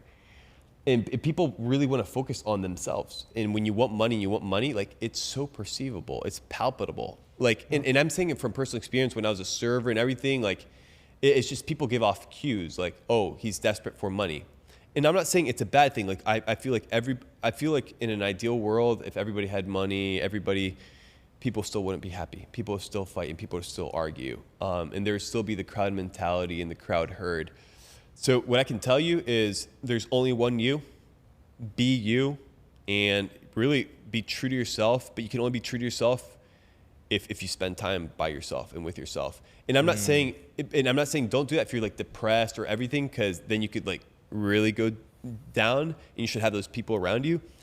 But it's like redefining what's important to you, because I've found that a lot of things I thought were important back in the day literally have no meaning to me now, in a great way, because they were actually chains that were bonding me in many ways that I didn't even know I had, which is the irony, right? And then we walk like we know it all. But yeah, that would just be my suggestion to people, is like, be you, and then tap into it. Ideally, if you didn't get wrecked as a child in terms of traumatic event, you had a great childhood, tap into that juju, tap into that juice. Like, what did you like? What do you love doing? Like, dude, if you die and you have $100,000 in your bank, or you have $1 million, it doesn't really matter. That's the way I see it. Like, but what did you do with your life? Like, to make $10 million, how many people did you screw over? How many this and that? Or if you, but bro, if there's a guy who's a plumber and he made honest living, bro, like, dude, I think that's cool. That's just me though. Yeah, that's amazing. So so that's talking really about the now. I want to go a little bit into the future. Yeah. What is the future of anime shreds? What does that look like? So my whole thing is I want to literally completely break everybody's paradigm in terms of like fitness. And I don't mind being disruptive. But I'm not gonna hush when I feel like there are points to be made just because the common crowd or the peer crowd doesn't like the opinion. Yeah. So my whole thing is I'm just here to disrupt and wake people up. Like unbot people. Yeah, unbot people, quote unquote. But here's the thing, and I tell everybody, like, the best teachers are the teachers that tell their students to be wary of their own influence. So I tell the guys, I'm like, hey, these are my thoughts, everything, but don't let me also persuade you. Like, straight up, dude. Facts. You know, so something I'm very curious about is I look at you, you have no watches, no big chains. You know, I recently bought, you know, the Rolex, the Cartier rings, you know, some materialistic things, right? I don't want to say it drives me, but it's things that I like. Yeah. I don't see it on you. So what really motivates you to keep going? What drives you to keep moving forward? Well, I mean, so definitely not material objects, because kind of material objects, like you buy a Lambo, you drive it, and then everybody knows that you get bored. Yeah. PlayStation 5, PlayStation 4, PlayStation 3, PlayStation 2, PlayStation 1. You get bored. Yeah. It's the same thing with everything. Like, you get a watch, then that's not enough. Then you want to get the next thing. Yeah. I don't think like buying a watch is a bad thing. I just think if you're not happy and you're always trying to pursue the next thing, that's not good. I just have this because of the benefits of copper and having silver in terms of conductivity and everything, and then like EMF. So I'm kind of like more practical in terms of like there's a intention behind it. Yeah. The irony is most guys that have Rolexes, when you ask them what time is it, they'll check their phone. But I'm just saying it's funny. It's like, dude, I have a Rolex. So what time is it? And then they do this. I don't know. I just think it's funny. Luke does wear tons of watches, but he likes them. I think what drives me is just like trying to do what I was meant to do. Like, what's my purpose here? And I'm still trying to figure it out, and I don't have it figured out. I definitely have more clarity now than I did before. I definitely had my paradigm shifted multiple ways. I definitely know the struggles I deal with now. Yeah, if I was younger, I wouldn't have been able to handle it. Like team, everything, like, yeah, business, like you're not prepared. So there has to be, just like when you work out, destruction of the muscle and then rebuilding a muscle. It's kind of like there has to be a destruction of who you are in order to become a better person. Now, when people get destroyed, it can either like make them or break them, right? And that's the point where you're kind of like, oh, are you gonna take your life or are you gonna like completely change? Yeah. But I feel like there has to be that breaking point, right? So for me, that breaking point has occurred. My perspective has shifted. I do realize that I've been put here for certain reasons. I won't say out loud. If you know, you know. But it's just pursuing that to the fullest of endeavors. It doesn't mean I wake up every day like full throttle. I feel like definitely biohacking in terms of baseline health, it's been imperative. Just simple things like I used to feel like I was dumb or stupid because I would read a book, 1-2 pages, I wouldn't remember anything, but it was the brain fog. It was not being able to pay attention. It was a lot of things. So what I would tell people is be driven by, I'm not saying pursuing like the theme of, oh, I'm going to get a 6-pack or an 8-pack to get laid or whatever. It's kind of like, no, your why has to be so much deeper. And it's going back to what I was telling you before. Why are you going to do a school group? And I'd sit down. It's like, okay, why do you want to get fit? Sit down and like observe. And you can only do that if you understand your why. And I feel like whys go shifting, and it doesn't have to be just one singular one. There could be like multiple whys that propel you. But I feel like the why, if people don't have a why, for me, I'll tell you one of my biggest whys. I was like studying. It was like, I don't remember, 1 or 2 o'clock at night. I was listening to this African lady, and she was basically talking about how sad she was because all the knowledge that had been imparted to her by her mother and her grandmother and her great-grandmother in terms of like herbs, natural remedies. She's like, it's all being lost. She's like, kids nowadays don't care. And you see all the kids in the African villages drinking Coca-Cola on their cell phones, all that. So I'm thinking, I'm like, bro, if the younger generation, hence like the generation under, doesn't propel information in terms of like health, holistic lifestyle, who's gonna do it? Mm-hmm. Yeah. Hence, you have the money. Yeah, I had the money, but it's like, okay, now I have anime shreds, dude. Like, I actually did something with my body. And for me, like, yeah, anime shreds is cool, but what I did there when nobody was watching, when I was by myself in the garage, like with the mosquitoes, with the heat, everything, like, I think that's even more cool, dude. So what like do you, for me, that's more of a flex than this, in my Yeah, yeah. 100 opinion, because you're going from a state that's so bad, so toxic. You reverse that, you plateau. You no longer spin down. You're spinning upwards.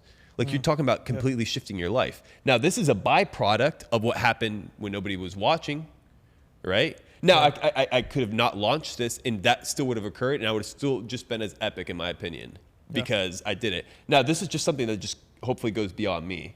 Yeah. So what do you spend your money on now? Tons of gears, gadgets, a lot of biohacking stuff, like like protocols. Like I just went to in Sarasota, Dr. John Laurence. I linked up with him because I was just doing stem cell therapy, everything. So I'm just kind of like reinvesting into myself. That's what I'm looking into. I feel like most crypto guys, everything, they have no idea what's coming. In terms of like people, I think the true people like that are gonna make it are the people like Bear Grylls and all that, in my opinion. And not being a douchebag, I'm just saying like there are certain intrinsic survival skills that we've lost as the human species. That doesn't matter how much fiat crypto you have. If you don't have those skills, you will perish. Especially if there's some sort of collapse or there's no longer some sort of way for you to buy a microwave chicken and put it in your microwave, right? Because there's the food's been cut out from the supply because the trucks ain't coming because the bridge went down. 100%. So like buy farm, buy land, buy chickens, buy bees, like buy mushrooms that can like buy hydroponic towers. Like that's all the stuff I'm buying. Like I think that's all cool. PMF, Matt, like that's literally all I Got it. So if the world were to go to complete shit, everything gets shut down, power, all that, you would be fine. Completely fine. No, I'm never fine, and I'm never bad, and I'm never good. I've definitely hedged myself intentionally, and I will reap the rewards of it. Just like I'm reaping the rewards now for this or whatever outcomes may be later. But my whole intention is I tell people, I'm like, bro, you don't have to make $1 million. You have to make enough money to have enough assets that can reproduce themselves for free. Yeah. Well, free. It's all quantitative. There's no such thing as free because you're always exchanging something, right? So if the chickens are gonna eat, you're gonna have to give them worms. Where are the worms coming from? Just basic things. But ask any person on these bots, these kids, they eat microwave meals, like how farming works. They don't have no clue. Got it. Those kids, if something goes down, they will not make it, in my opinion. And I'm not saying that shit's gonna hit the fan tomorrow. I'm just saying it's good to be prepared. Like, why not? So I just look at buying assets that can reproduce themselves, assets that, let's say I buy a PMF mat or I buy a box that restructures my water and I pay X amount of fiat dollars, whether it seems expensive or not. If I have a thesis that that product is going to go up in price and I'm going to make the same amount of money or no money at all, right? And then shit's going to hit the fan unless I have somebody who's really dumb in terms of my specimen, my seed, right? That's going to break the object. That fiat currency will have long-lasting value after I die. The quantum box will still be there. The copper will still be there. All that will be there unless somebody wrecks it, destroys it. So that's how I like to hedge myself. I'm grabbing fiat and buying this, buying that. That's what I'm doing. All right. So I want to backtrack a little bit back into the school. So kind of give me the storyline of when you knew you won the school games or when you were about to win it, and the whole experience of like traveling to Vegas and Hermosi. How was that entire process like? That was cool. So like literally when we launched, I was doing a million things. Like Sam Evans had texted me or did me. I didn't even see his like thing. Left them like You left Sam Evans on red. No, not on red. It's kind of you're automatically added. Sam Evans is a friend of yours when you join school, right? It's like the perk. Yeah. But no, because I was super busy, so I knew that the school community had ranked #1. Like Luke texted me, he's like, "Oh, bro, I think we like broke a record of like #1 fastest." I'm like, "Oh, that's super cool." I didn't know about the school games and all that. And then they're like, yo, bro, congrats on winning school games and this and that. I'm like, yeah, thank you. Was it a text message or through the school platform? Like, how did you get notified? He didn't go through the onboarding video. What? With Hermosi. The school No, I didn't know what an onboarding video was, bro. I was just like, how does this work? That's why he wants to do the onboarding videos. Like, yo, this is how it works, man. Yeah. But it was cool because I figured out I won. The community won. I'm like, oh, this is really cool. But then I'm telling you, bro, I had so much work. Like, I'm not even kidding. Like, the back end, like, when I'm telling you, I think I got the highest amount of posts within like somebody joining and posting. And if you look at the posts, they're not like small, they're like lengthy, because I was trying to build at least a little repertoire of things that people could look into when they joined. Yeah. That all took time. And I was there like, but I was on all the substances in terms of cognition, but then I was implementing what I was saying. I was fasting. I was doing like not sleeping for 30 hours, 40 hours, and then sleeping for 10, 12 hours straight. But I was completely shifting my diet. I was fasting. I was feeling blazed with energy. It wasn't like I was eating tons of carbs, food, lifting heavy. And because when I was doing that in the mountains, I was sleeping 10, 12, 13 hours. Huh. Yeah, because I needed it. So I shifted my whole like lifestyle regimen in order for it to be conducive with a goal, which was going full throttle. I thought like I was gonna go that month. I was like, oh, this is cool. And like, oh no, it's later. I'm like, oh, okay. But the actual going there, it was awesome. I mean, great facility. The guy's a machine. Hormozy's a machine. And then Sam, his emotional IQ is actually really high. Like I was surprised. I was like, oh, okay, that's cool. I wasn't expecting it. He's a very nice guy as well. And I feel like, how'd you find that out? Just talking with him, like asking him questions and everything. Yeah, I feel like he was a little bit shy at the beginning, but then after that, he was super cool. But they're a great team, dude. I feel like both of them together are great. They asked me, they're like, Nate, what's one thing you would change? I'm like, dude, everybody's not Hormozy. Like the guy was just going, he's like, all right, guys, this is the strategy. Like, what are the questions? We're here for you guys. Like, just crushing it. But it's like he could be there for hours just talking. The food was there. He didn't know. And everybody's like, oh, pee break. So I would go. I'm like, okay, I'm going to go take a pee break.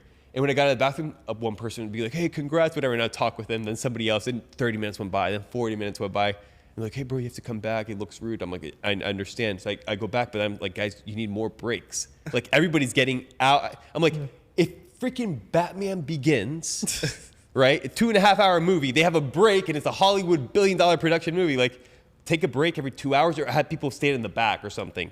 Because the guy's a machine. But I was like, dude, if that guy like is like this all the time, it makes sense why he's so successful.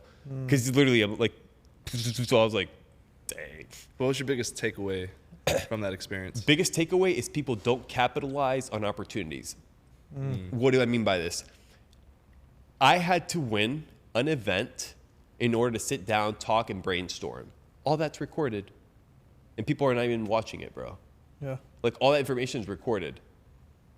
Now, I think you have to have like 3 people in your community or something like that to watch it. But still, like, and it's not only the one I did, it's the one before that and the one after that. So there's so much information out there, and people aren't even consuming it. Doing this for the past few years, we know one thing. Social media is the new digital real estate, and we got the keys to it. The process working with us is very simple. We strategize, we record, we edit, and we take care of all the social media and posting for you. So we don't just create content, we create stories that gets views, engagement, and results. We know exactly what works in the game because we've been doing it at the highest levels. So if you're ready to take your business to the next level and dominate on social media, let's make it happen. Short form teams, where building your brand is easy. Hit us up and let's get your story out there. So my first thing would be like, get people at a cheap price in a community and go watch all those. Like, I watched the one, because I wanted to get a context of like how it more or less it worked, how long it was of the previous month of the winners.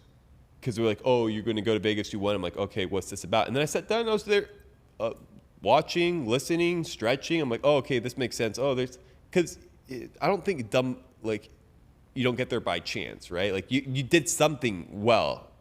So it's like tapping into that. And then all the people that want to launch a community or like do this and that, like, dude, you could go watch all those videos. It's just people don't want to learn. Right. That's, I feel that. I feel that. I actually had a thought like that a few weeks ago. Because now I'm getting myself and I'm tapping out of the matrix. I don't feel like it's one matrix. I feel like there's different stages, levels of this matrix, right? So it's getting to those levels. So stepping into this season, this new season, leaving the old matrix and getting into this matrix, having time to think outside my balcony and just looking at downtown Miami and just being in my thoughts, having that moment. I came up with the conclusion of, it's not that people are essentially lazy. and they don't want to think, they don't know how to think. Where was that ever taught? Where do you actually have time to spend with your inner self, with your mind, body, and spirit, where you can process thoughts? Everything in today's society, it's all about speed, motion, move. You go from work, you go to the gym, you go knock out, and you do the same repetition. There is never an ending pause until we had a small speck of time where everything was paused, the whole world paused. Yeah. And now that's when people started gaining their conscious thought, right? So I don't think that majority of the people are lazy and they don't know, you know, like they don't want to think, is that they don't know how to think, right? And that's why it's essential having communities where people like you, other successful people that have pillars within this space, bro, teach people how to think, because everything starts in the mind. I agree. Like, you want to get shredded, that's great. Whoop-de-fucking-do. So does everybody else. Everybody has, you know, this pillar that, you know, this version of success that they want to chase, whether it's in relationships, financials, physical. But, bro, you got to put some time into it. You got to really know how to do it, right? So, yeah, going into the thoughts, right? Yeah. It's crazy. I literally have like a little thought section now. I just write down my thoughts because I've never done that before. How does it feel? Like, it felt great, man. It felt great because, you know, when you review it back, when you're not in that state and you look back into it, you're like, damn, that's crazy. Like, who is this person? Like, you know, when you're really connected with it's alignment, right? You're in alignment with yourself. It's a beautiful thing, but like, I don't think, because even with that, bro, I'm 26 and I just started tapping into that skill set. Imagine everybody else that doesn't have the ability to be pretty much where we're at right now as content agency owners, you know, bro, like, yeah, we make money and it's great. Now we have teams and we delegate and we do things, but that's giving us time to think and process and create. A lot of people, although they have the energy of like, and hopes and dreams of, I want to create this and I want to be this. Bro, you can talk about it all you want, but it really comes into the work. You know, like, if you don't, like, the first level of Matrix, getting out of aviation, you know, leaving the 9-to-5, leaving that kind of lifestyle, that safety net, and just starting my own business. I mean, it's a huge leap. It is. And it's fear, but there's two types of fear. You have fear that pretty much you fear everything and run. And then the other type where you face everything and rise. So it really just comes into the substance of the person you're getting into. The craziest thing is, I remember just literally a few weeks ago, because we just met. Yeah, we did. Recently. A few weeks ago. And it comes into being in that alignment state, right? That vibrating at that frequency. I was going on YouTube and I'm like, all right, cool. I need to change my habits, you know, because that's literally where it starts. It's not this complex Rubik's Cube thing. I agree. Where this whole equation comes into on how to be successful and how to have this success. It's about, bro, the daily disciplines. Wake up early, get your ass to the gym, eat right. You do those three things, bro, trust me, everything starts to come through. So I just tapped into your brother, Luke Belmar. Oh, yeah. Literally the week before. That's funny. Bro, it was hilarious. I'm like, bro, so usually I never do any research on people that come in here. Like, I treat everyone, bro, as human beings. You know, like, bro, whatever status that you have and all of that, it's all bro, cool. It's good, bro, but like, can I connect with you? Right, on that level. Are you vibrating at the level of like, all right, cool, like, yo, we're human beings having a human experience. Like, you're not your titles, bro. Like, you are you. It's like, you don't know who Nate Belmar is? I'm like, yeah, sounds familiar. All right, cool. And I'm like, bro, like, Luke. That's Luke Belmar, bro. That's freaking crazy how everything is like intertwined. Like, everything is connected. So what were you searching up? What were you looking for that Luke popped up? Like, do you remember or no? Was it like motivation, or are you trying to, is it a question, or I'm just curious because I had no idea. Yeah, how I came about Luke.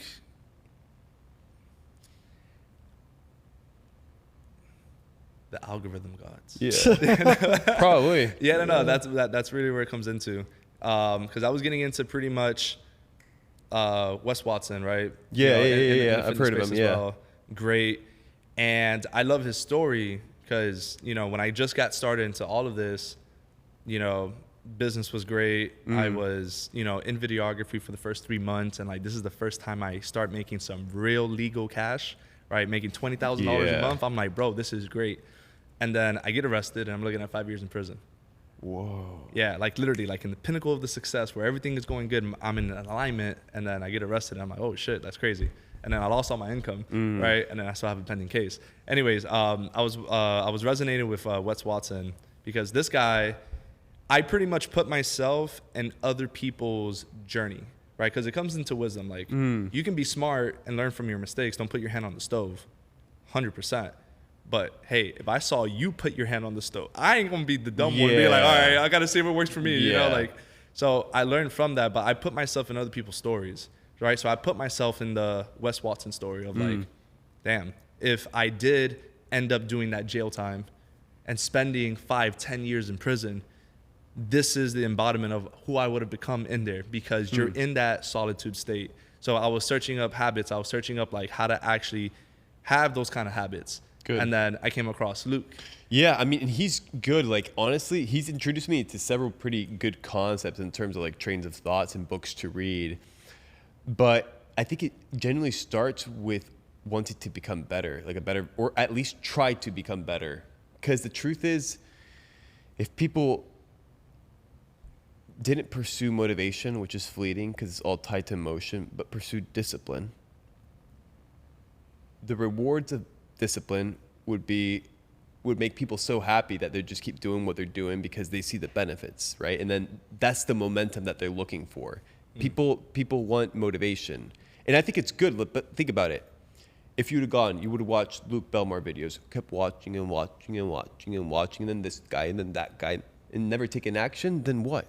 Nothing. Like nothing. Like it's always like perfect. That person has something valid to say. What are the things I agree with? What are the things I disagree with? The things that I agree with, how much time am I willing to put in terms of like listening? What am I getting out of this truthfully? Is it just like emotional up, rah, or am I actually like, is this actually helping me? And that goes back to school, the difference between entertainers, educators, communicators. Like it's a whole different spectrum of people that are given basically the portal, the access, right? So I think it's great that yeah, I mean, that's cool that you came across the content. I think that it's even more cool that like you started looking for it, and now that you're taking action and like you're on your journey, I think that's awesome, especially in your 20s. That's dope. I appreciate it. Yeah. What are your thoughts about motivation? I think motivation is good. I think motivation can also become like a crutch, and people can just want motivation. It's almost like a dopamine hit. Like I think that's like, and I think some people have, and I get it, like everybody has hard lives, everybody has struggle, everybody deals with their own battles and their own demons. The issue is like what are you coping with? I prefer you coping with motivational videos and doing some sort of psychoactive drug that's gonna mess you up, or like laced weed or something. I think that's great. It's like, but how much of that are you gonna do till you take action? Like how many videos of e-com are you gonna watch before you start an e-com store? It's either start an e-com store or don't start it and stop watching the videos. Facts. So you know what it's like? It's like we're gonna get in a fight. Stop me, bro. Stop me. I'm gonna beat this guy. You never take action. So Chihuahuas that bark that don't do anything. Same stuff. See, I came across motivation a few months ago. I was on a hunting trip and I'm setting up the campfire. And as I'm striking the striker to set up the fire, it hit me. I'm like, bro, that's literally what motivation is. Every piece of content that you consume is a strike, right? To set yourself on fire, right? And if you can ignite yourself on fire, trust me, bro, people will come around you. They'll try to get warm from you. They'll be attracted to that energy. And that's what motivation is. The problem is, you're not going to start anything. You're not going to set anything on fire if you have that damp mindset. There's nothing you can put in there because your mind is not there. You have brain fog, right? You're in the motions of the ocean of life, you know? So like, it doesn't matter how much motivation you have, it's not going to set you on fire unless you cleanse yourself, you dry yourself out, and then you can set yourself on fire. I think there's a higher probability of it occurring if you do the things you just said. Because if not, I agree. Because it almost like it clicks, like it actually clicks. And the beauty of that is if it actually clicks and it kindles, if you use that to at least move you, like you could be in a better spot in a few months. And it's great because even with that, like, bro, I literally wake up every day for I've been waking up for the last like 4 weeks since I came across Luke. And that's the only thing I focus on, bro. Just focus on the inputs. Right? He talks about Newton's third law. Just focus on the inputs, bro, and the outputs will come. Yeah. Right? And Hormozi talks about that too. Right? When he goes on and does this big stage, right, and speaks in front of thousands and thousands of people, right? People ask him like, damn, like, what's your mindset behind it? Like, how do you prep up for it? He's like, bro, I just focus on giving it the best that I have. Before that presentation, before that call, bro, I will study, I will analyze, I will go ahead and run it over and over and over again, making every part better. And that when it comes time to perform, I give it my 100%. Yeah. And that's the only thing I can focus on. Hey, I didn't convert sales. That's great. And the same thing with you and like what you created with Anime Shreds. It's like, bro, I just focus on the input. I focus on creating something that's absolutely amazing into the world. You are a creator, and that's what people love seeing. Us as creators, people love seeing like, damn, he created something. I wish I could create something. You know what's beautiful? There's an alchemy to it, and that's why I'm very fond of like kanji. So the Japanese kanji, right? So each symbol represents something. So you have like the symbol of mountain, and then the symbol of fire, and then you can play with symbols, combine them, and it has a whole new meaning, a whole new expression. So I mean, the issue is people can't be creative if you're bombarded and very left-minded and analytical, which is ironically how we are trained or programmed to operate when we can tap into the full spectrum of creativity as well. The issue is not knowing how to tap into that. If you're in a state of constant stress, angry, stressed, you think something like that would ever come out? No chance. Yeah. No So that's why I chance. asked you that question earlier. Yeah. Like, what was the flow state in you creating that? Because Well, like, what, I was already good. I was already shredded, so it had nothing to do with like, getting bro. there. That's really where it comes into, because like we have, bro, like even for the audience watching this video right now, you have something in you, like the purpose that you're talking about, right? That you're looking to find. You got a purpose in you. You had a God-given gift in you. Go search it, go find it, and put it out into the world. The enemy plays by keeping your ass busy. Yeah. Right? So you don't have that flow state of alignment where you can go out and actually create. Yeah. Right? So that's why my business partner, Chris, we're like, bro, like, let's help people create. Yeah. Getting into this digital real estate space, bro, Yeah. it's a monster. People don't know where to start. They'll start with the little gifts and the little pictures and the wax stories, and like you don't know how to like really capture your or even brand. stand out or be different. Like everybody's doing the same thing. Like I see all the biohackers like, hey guys, I'm here in my kitchen doing this and that. It's kind of like facts. That's why I love like consuming your content for the last like couple of weeks. Cause like I like doing the due diligence of the people that, you know, I bring around, or people like, bro, like I would like to make good partnerships with, not just now, but later on in the future. It's like, all right, cool. Like, let me actually know about you. Yeah. All right, let me see your content. Yeah. Right. And it's always a trip, bro. It's literally like every post he does, right? Because you've done the podcast here before. And like I'll see the pictures, fire, and then anime. Right. Yeah. Right. And I'm like, bro, like that's so creative. You feel me? Like that's hilarious. And like that's what I want people to really understand. Like in this era of creating content, like, bro, think about it, bro. Think about how much we've excelled as human beings in the last century. Or even in the last, 2 decades. Yeah, even the last 2 decades. Yeah, just look at that. Especially with social media and getting into AI and getting into this. So like, this is our first run as humans, hopefully, right? Allegedly, that we're getting into this technological space of social media, of being able to access people all over the world, literally within your fingertips. You know, like it's the craziest access to the portal that we have. Yeah. But you don't know how to leverage it. You don't know how to utilize it.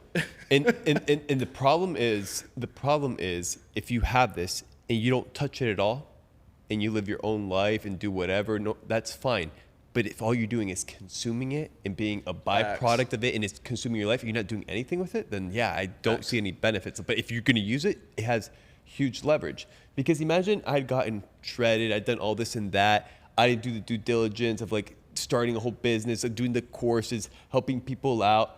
Like, yeah, all that is raw material. But if you never put it online, nobody can see it. In fact, and like I tell nobody can see it. I tell a lot of our clients, you know, or just people in general, bro, like you always got to lead with freaking value. Yeah.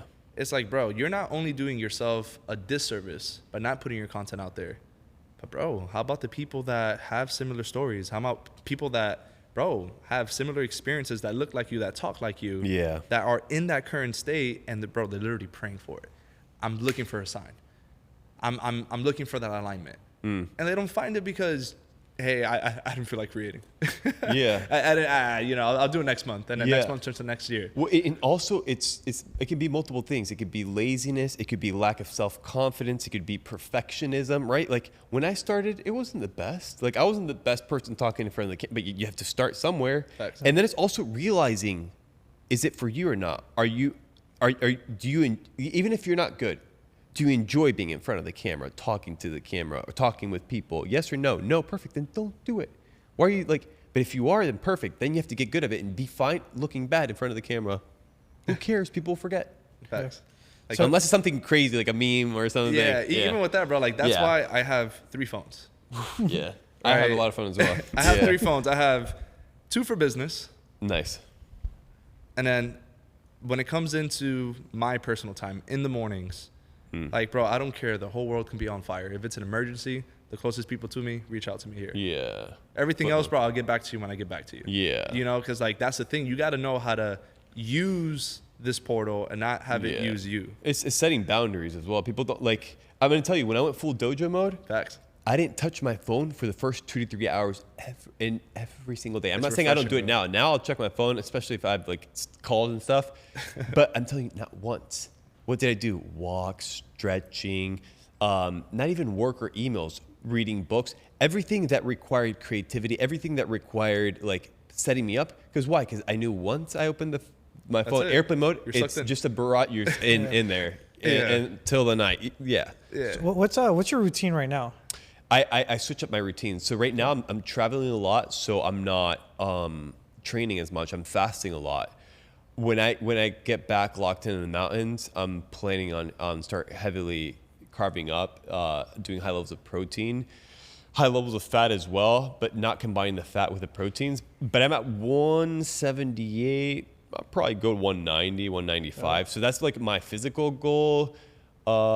Business goals, I don't have any at the moment. I really want to launch and have a good launch for the product I've been working on for all these months. It's been a long time.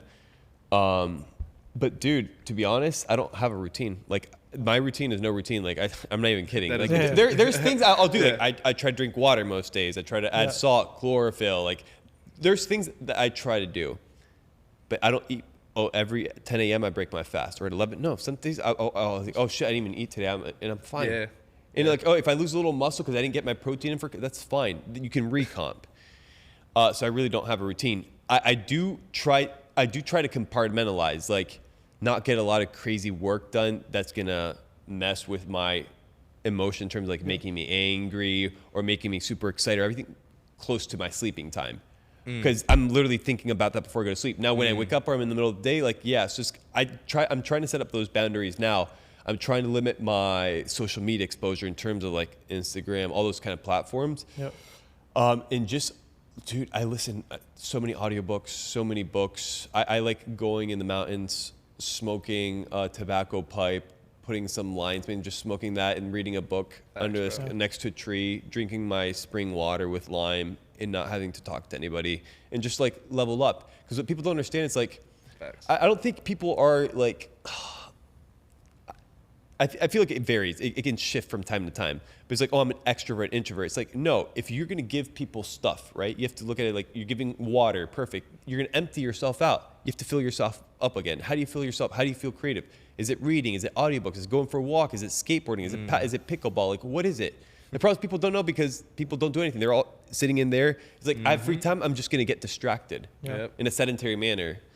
But at least get active. I try to keep active always, like walk, stretching, a little pickleball, like, Got it. So, like, how important is environment to you? Because, doing my due diligence, I felt like seeing the different phases of Nate Belmar, you're in different locations for different reasons. You know, like the time that you spend in Bali, right? Doing like the whole tour camp that you're getting in there. And then now, I asked you yesterday, I'm like, hey, bro, like, where do you live? He's like, I live up in the mountains. I'm like, bro, like, that's crazy. So, like, how frequently do you change your environment? And what's how important is environment to you? So I think environment is everything. I mean, once you open your eyes, like you think you know what's going on, you don't know what's going on. In terms of like, I can wake up, you're here, I say, oh, hey, what's up? Perfect. But you don't know subconsciously what your brain's doing it. It's seeing the plants, associating, it's seeing my distance of my hand next to your feet. And these are all things that boom, boom, boom. So if my environment around me is chaotic, like I tell people, I'm like, yeah, no, I can fully operate in a dirty room or whatever. And I can when my eyes are just on the screen, right? When my eyes are just on the screen, I can. But when I look, it's just like, woof. And the issue is when this is super stressing, then this amplifies. So if then I look green, it's clean. Yeah. I notice a difference. Yeah, I notice a difference. Yeah, we do that all the time too. It's just like, all right, cool. When we're doing like the deep work, the maker's task, that's going to push the business forward, we come in, we're like, all right, cool, we're going to lock in. We look around, we're like, all right, before we lock in, let's clean up the area. Yeah. Right? Because you need to be in that mental clean space of like, all right, cool, we're not being distracted. Yeah. Right? Because whatever thoughts that get processed and whatever we create has to be nice, has to be clean, has to be real. So, to kind of wrap up everything, we're going to get into rapid fire questions. Yeah. What I want to know, so somebody who really has changed my life is Andy Frisella, somebody I look up to. He's freaking baller, all that stuff. Who is someone who has changed your life, someone you look up to, someone who has just completely shift your paradigm of just everything? Who is that person for you? That's a good question. I think Naruto, bro. Yeah. I was like, I was like, we're trying to make. Why? That's what I should ask. Why? Yeah, dude, it's the typical story of every. And by the way, I haven't seen Naruto. I don't think. Yeah, you have so either, it's the premise is the following. The premise is the following. I'm no spoilers or anything, but it's a child. You don't know who the fathers are. He's in a village. He wants to make something of himself because he's basically an orphan. He wants to be the Hokage. Kage stands for shadow. So basically the Hokage was the person in charge of the village, and that's who he wanted to aspire to be. Now, the way he went about it was very youthful, young. People say even like a vandal-like. But you see a lot of correlations with a lot of young guys trying to make something of their lives, and then you see him going through his hero journey and then becoming it. Like, dude, that's what I was watching. I was watching all the bots I was hanging out with at 12, 14, 15. I'm like, dude, these guys are all losers, but he's cool. Yeah. And you're a kid, so in your mind, you kind of don't associate reality of like anime with real life. And that's what I'm saying. It's just a medium of expression. But that's kind of the first person I'm like, oh, he's cool. Now there's real life individuals that I look up to that are cool, but the first guy I'm like, oh, dude, he became Hokage. It's fucking badass. Yeah. Yeah. I mean, I'm being serious. Like, it's just like, it's cool. Because what you do is you see, it could be romanticized, it could be over dramatic, but you see human qualities potentiated and what the outcome looked like, and it's super epic. And then also anime is a great medium in terms of being able to express or convey emotion without it looking cheesy. Like you have two anime characters going at it, it looks epic, and then you have two real life actors and you're like, bro, that looks so cheesy, like gag. So the medium is cool. But I think Naruto, definitely Naruto, nice. Rock Lee, real life people, I mean, I don't know, like I really don't have any. I really don't. No, you did, yeah. Okay, fair. Yeah. Alrighty. All right, let's get it. Let's get into rapid fire questions. All right, cool. So let's see. Relationships, mindset. Do you currently have one? Do you not have one? I've never been on a date. I've never had a girlfriend.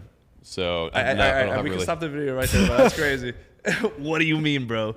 I've never been on a date. Like I've never gone out with a girl. That doesn't mean I have like preferences for women or I like women. It's just the girl I was interested in or whatever was dating, or it's just never worked out. And I've never pursued it. I've always been, I had an epiphany when I was in South Korea. I was young. I was like 18.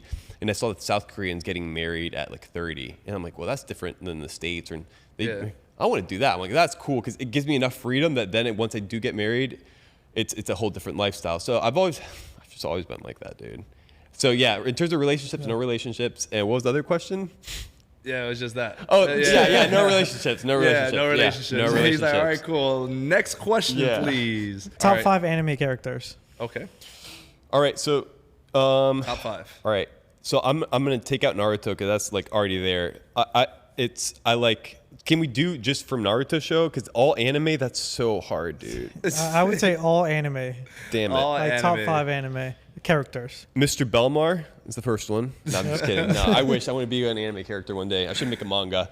Biohacking Chronicles. It sounds good. I like the ring to it. Yeah. I think Jiraiya. first Hokage, Hashirama's name, Gon from Hunter x Hunter.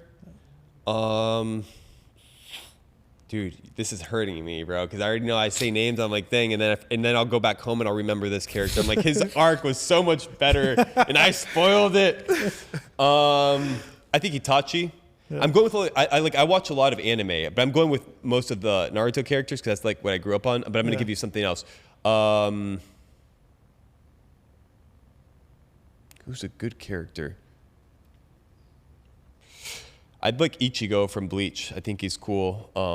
Dude, it would be easier if you gave me like one anime and I could do it. But I knocked out 5. Yeah. So what current anime are you watching right now? Okay, yeah. So I finished Attack on Titan. Dude, there you go, Aaron. Aaron's a great character. Okay. Attack on Titan. Titans, real giants are real.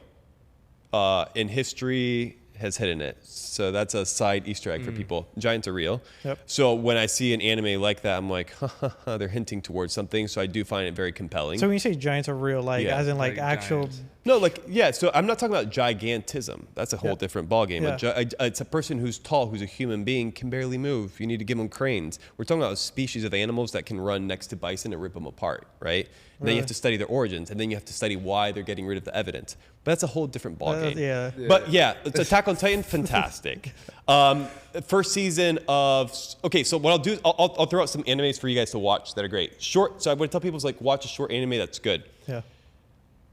First season, no, I'm going to say Death Note because it's short and it's great. I would watch Psychopaths because I feel like there's going to be a lot of merging with AI and different forms of S-curve adoption with AI, nanotechnology, biohacking, quote unquote science, but I have a different name for it. But that whole pinnacle, I feel like society is going to have an inclination in the next few years towards that anime. So Psychopaths is an anime I would definitely recommend watching, especially when you start studying psyche and how you can be able to read into the psyche of people, which is already a thing. Yeah.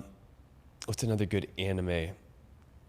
I think it's called the Children of the Whales, but no, that one's more of a Chinese anime. I need to give something. Dragon Ball Z, like it? No, not Dragon Ball Z, because that's like everybody's on Dragon Ball Z. I want to give something where people are like, okay, Samurai Champloo. Okay. So I would say Samurai Champloo is one of those anime where it's like not a copy paste regurgitating of the same thing. It's kind of like, oh no, it's completely unique. Let's get this artist, let's put this theme, let's put this music, let's create this ambiance, and it takes you and immerses you into a story. So Samurai Champloo, short.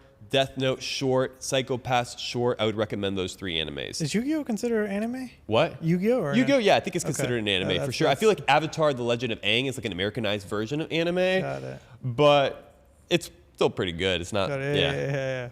Top 5 recommended books. Oh, that's a good one. The Bible, number 1. Amen. Mere Christianity, number 2. Okay. That's a harder book, so most people are not even going to read it because it's like a little. It's C.S. Lewis. Anything written by C.S. Lewis, fantastic. The Hobbit, in terms of I'm very fond of it. I'm reading. In terms of health and fitness and wellness, I feel like a really good book for people to get an idea more or less of what's going on. It's called Fat Chance. I would heavily suggest reading that book. And then I forget the title of the book, but it's one I'm reading right now, talking about how we're like electromagnetic beings, that we're more than matter. I don't remember the title of that book.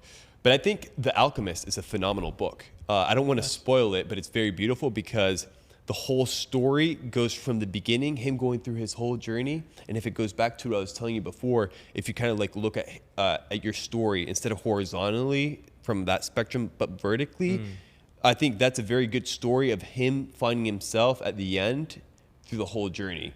And I'm not going to spoil it because it's a great book, and it's written in a story form. So if you can pick up and not look at it pragmatically as a story, but what are the correlations that it's trying to make in terms of even making money, in terms of even becoming a better person, there's a lot of golden nuggets there. And since it is distilled with a story, I would highly suggest people reading that one. Awesome. That's fire. Yeah. All right. What are 5 hacks that the audience right now, someone watching this video that is out of shape, someone that likes anime, right, but wants to build himself better? What are like 5 hacks when it comes into? So number one, tap into all the free things as you possibly can. So what's free? Light, walking on the ground, grounding, going on walks, using your body to its fullest expression, dynamic lifestyle. So dynamic lifestyle is free, tapping into all the free resources. I would tell people, avoid anything that's inflammatory in your system, whether it's rancid seed oils, whether it's high levels of gluten and all the glyphosate in all the carb products that are super good for you, right? In terms of like being the base of the pyramid. I would say avoid that. Avoid anything correlated to inflammation, cause a lot of movement, focus on being present. And if you can harmoniously and congruently focus on being present with breathing, it's sometimes when you're not feeling present, you can focus on like breathing. It almost puts you back into that state. That's what I would tell people. And then micro workouts. Instead of a full workout once a day, do micro workouts throughout the day. And that can look very different. So if you're trying to like get more flexible, your breaks from work, focus on flexibility, 5-10 minute drills. And it's as simple as putting a timer between 50 minutes to an hour and 30 minutes. But when that timer goes off, you do what you said you're gonna do. And I'm not talking about David Goggins, like go crazy, like you can do that as well. I'm talking about, you said you're gonna stretch for 10-15 minutes. Now don't be static and then go into static stretch. Like use your brain, warm up, dynamic stretching. But for me, that was the biggest shift because I was working when I was getting shredded. I was like working on the computer, but I was like standing on the computer, sitting on the floor, stretching. Timer went off, go for a walk. Timer went off, do some pushes. Timer went off, go get a cold shower. Timer went off, go tan in the sun. So I gave you way more tips than 5. Yeah. That's good. But it's just living, tapping. So what I tell people is like, where are you baseline? Use everything at your disposal that's free. And then as the price hikes up, is the value of the fiat worth the baseline or how you're going to feel? That's how I see it. But to each their own. Okay. What are 3 of the biggest, I don't want to say regrets, but 3 things in your life that if you had, like, let's step into the anime story, right? If you can go back and change, what would those be? 3 things. I'd say trying not being yourself would be the first one. So trying to be something in order to, I wouldn't say survive, because you're technically trying to survive in the spectrum with all these people. And I would say even something as simple as a classroom, right? Like you're technically, you know who's the alpha, you know who's the douchebag, you know who's the person who's gonna tease you, know who's the hot girl, you know who's insecure. So you're kind of like, I would say baseline, it's understanding that. Repeat the question one more time. 3 biggest regrets. So not being yourself. So I remember I would change my personality. I would change who I was. I would be afraid of speaking my mind or saying my truth because I wanted to like fit or be part of the mold. So if I could have told myself back then, like, be you, bro, I would have saved myself so many years of wasted pretending to be. Look. So I would be like, be you at a young age. I did take a lot of bold choices at a young age. And like, I was 18, flew to like South Korea, then like, I've always done bold choices, so I wouldn't say anything that route, but if you don't take bold choices, you have to take bold choices. The second thing I would tell myself, take your fitness and health more seriously at the beginning, because if you can increase, and it's the power of youth, bro. Your early teens, your 20s, in your 30s, like, build as much stamina as you can, build as much skeletal muscle as you can. You don't have to be jacked, but like, how's your mobility? How's your stability? Like, yeah, you're jacked, but if I push you, how strong is your ankle? Because that's when you see all the old frail people, you'll see some of them are jacked. It's not like, oh, they're all. Yeah. So it would be like baseline health at a younger age. And then third, don't get so angry with yourself when you're by yourself. Does that make sense or no? Because if you're angry and you have this wrath or this energy, you have to realize that's not only that energy that you have towards you, that energy has been pumped up for years and years and years, and it could have come from many different things. And you're grabbing all of it, alchemically combusting it and releasing it to yourself and not telling anybody. And that's why you see guys going into depression and all that, because they keep it all to themselves and they go in that spiral. So I'd be like, hey, if you're feeling that anger, be with somebody you can trust and just like let it out. Don't like feel it all towards yourself. Because I felt like I've done that, and that's what kind of like led me down the. Yeah. And anger is one emotion. It could be like sadness. It could be like, it's just one negative expression that's pent up over the years. And that's why you see people with all these releases and everything, they'll press a spot and an emotion comes out. Yeah. So imagine you grabbed all that subconsciously or unconsciously, you have all that pent up and you just think, oh, I'm angry at myself. But it's all of this. And then you just happen to leash it upon yourself when nobody's watching, or like, oh, I'm good, bro. I'm good. And you're not good, bro.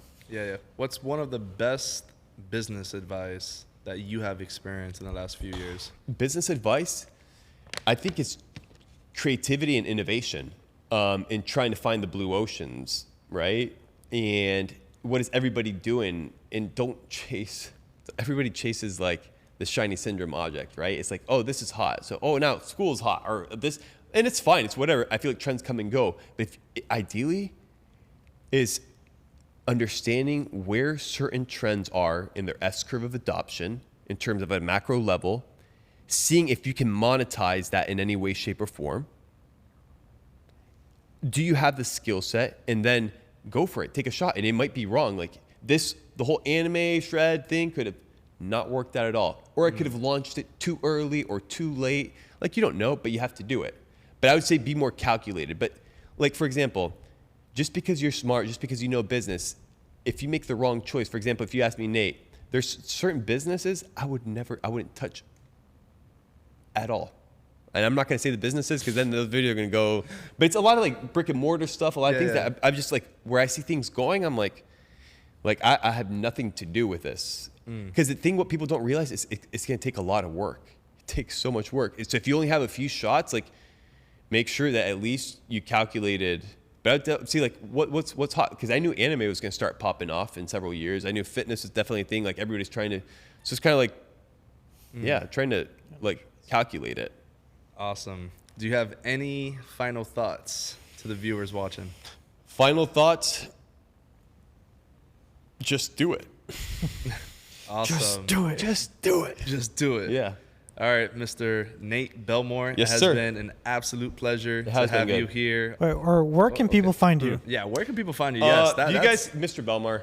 Yeah, Is everywhere, that yeah, YouTube, everywhere. Instagram, Everywhere, just, Mr. everywhere? Belmar. Okay, and Anime Trades on School. Anime Shreds on School. If you want to join more like the deeper stuff that I have to entail, but if you want to like, if you've never heard of me, if you want to like see what I'm about and get some free things, Mr. Belmar is a good place to start. Question: Do you also offer a higher ticket than Anime Shreds or No, 'cause anything? It's super time consuming for me, So dude. just Anime Shreds is the Yeah. Got it. Okay. Cool. Yeah, cool, some cool. guys like, yeah, bro, I'll pay you $5 or $10. I'm good. I'm good. I don't need. Yeah. Keep it. Keep the Rolex. No, I'm just kidding. All right, that's awesome. Yeah. So guys, I hope you enjoyed that episode. We talked pretty much everything: anime, getting fit, business, school, pretty much everything. So if you guys like this type of content, make sure and like and subscribe. We're gonna have more podcast interviews just like this, and we're excited to see you guys in the next episode. All right, Peace. let's get it, my brother. Boom. It's been a pleasure. Good stuff, guys. Yes, sir. GG's.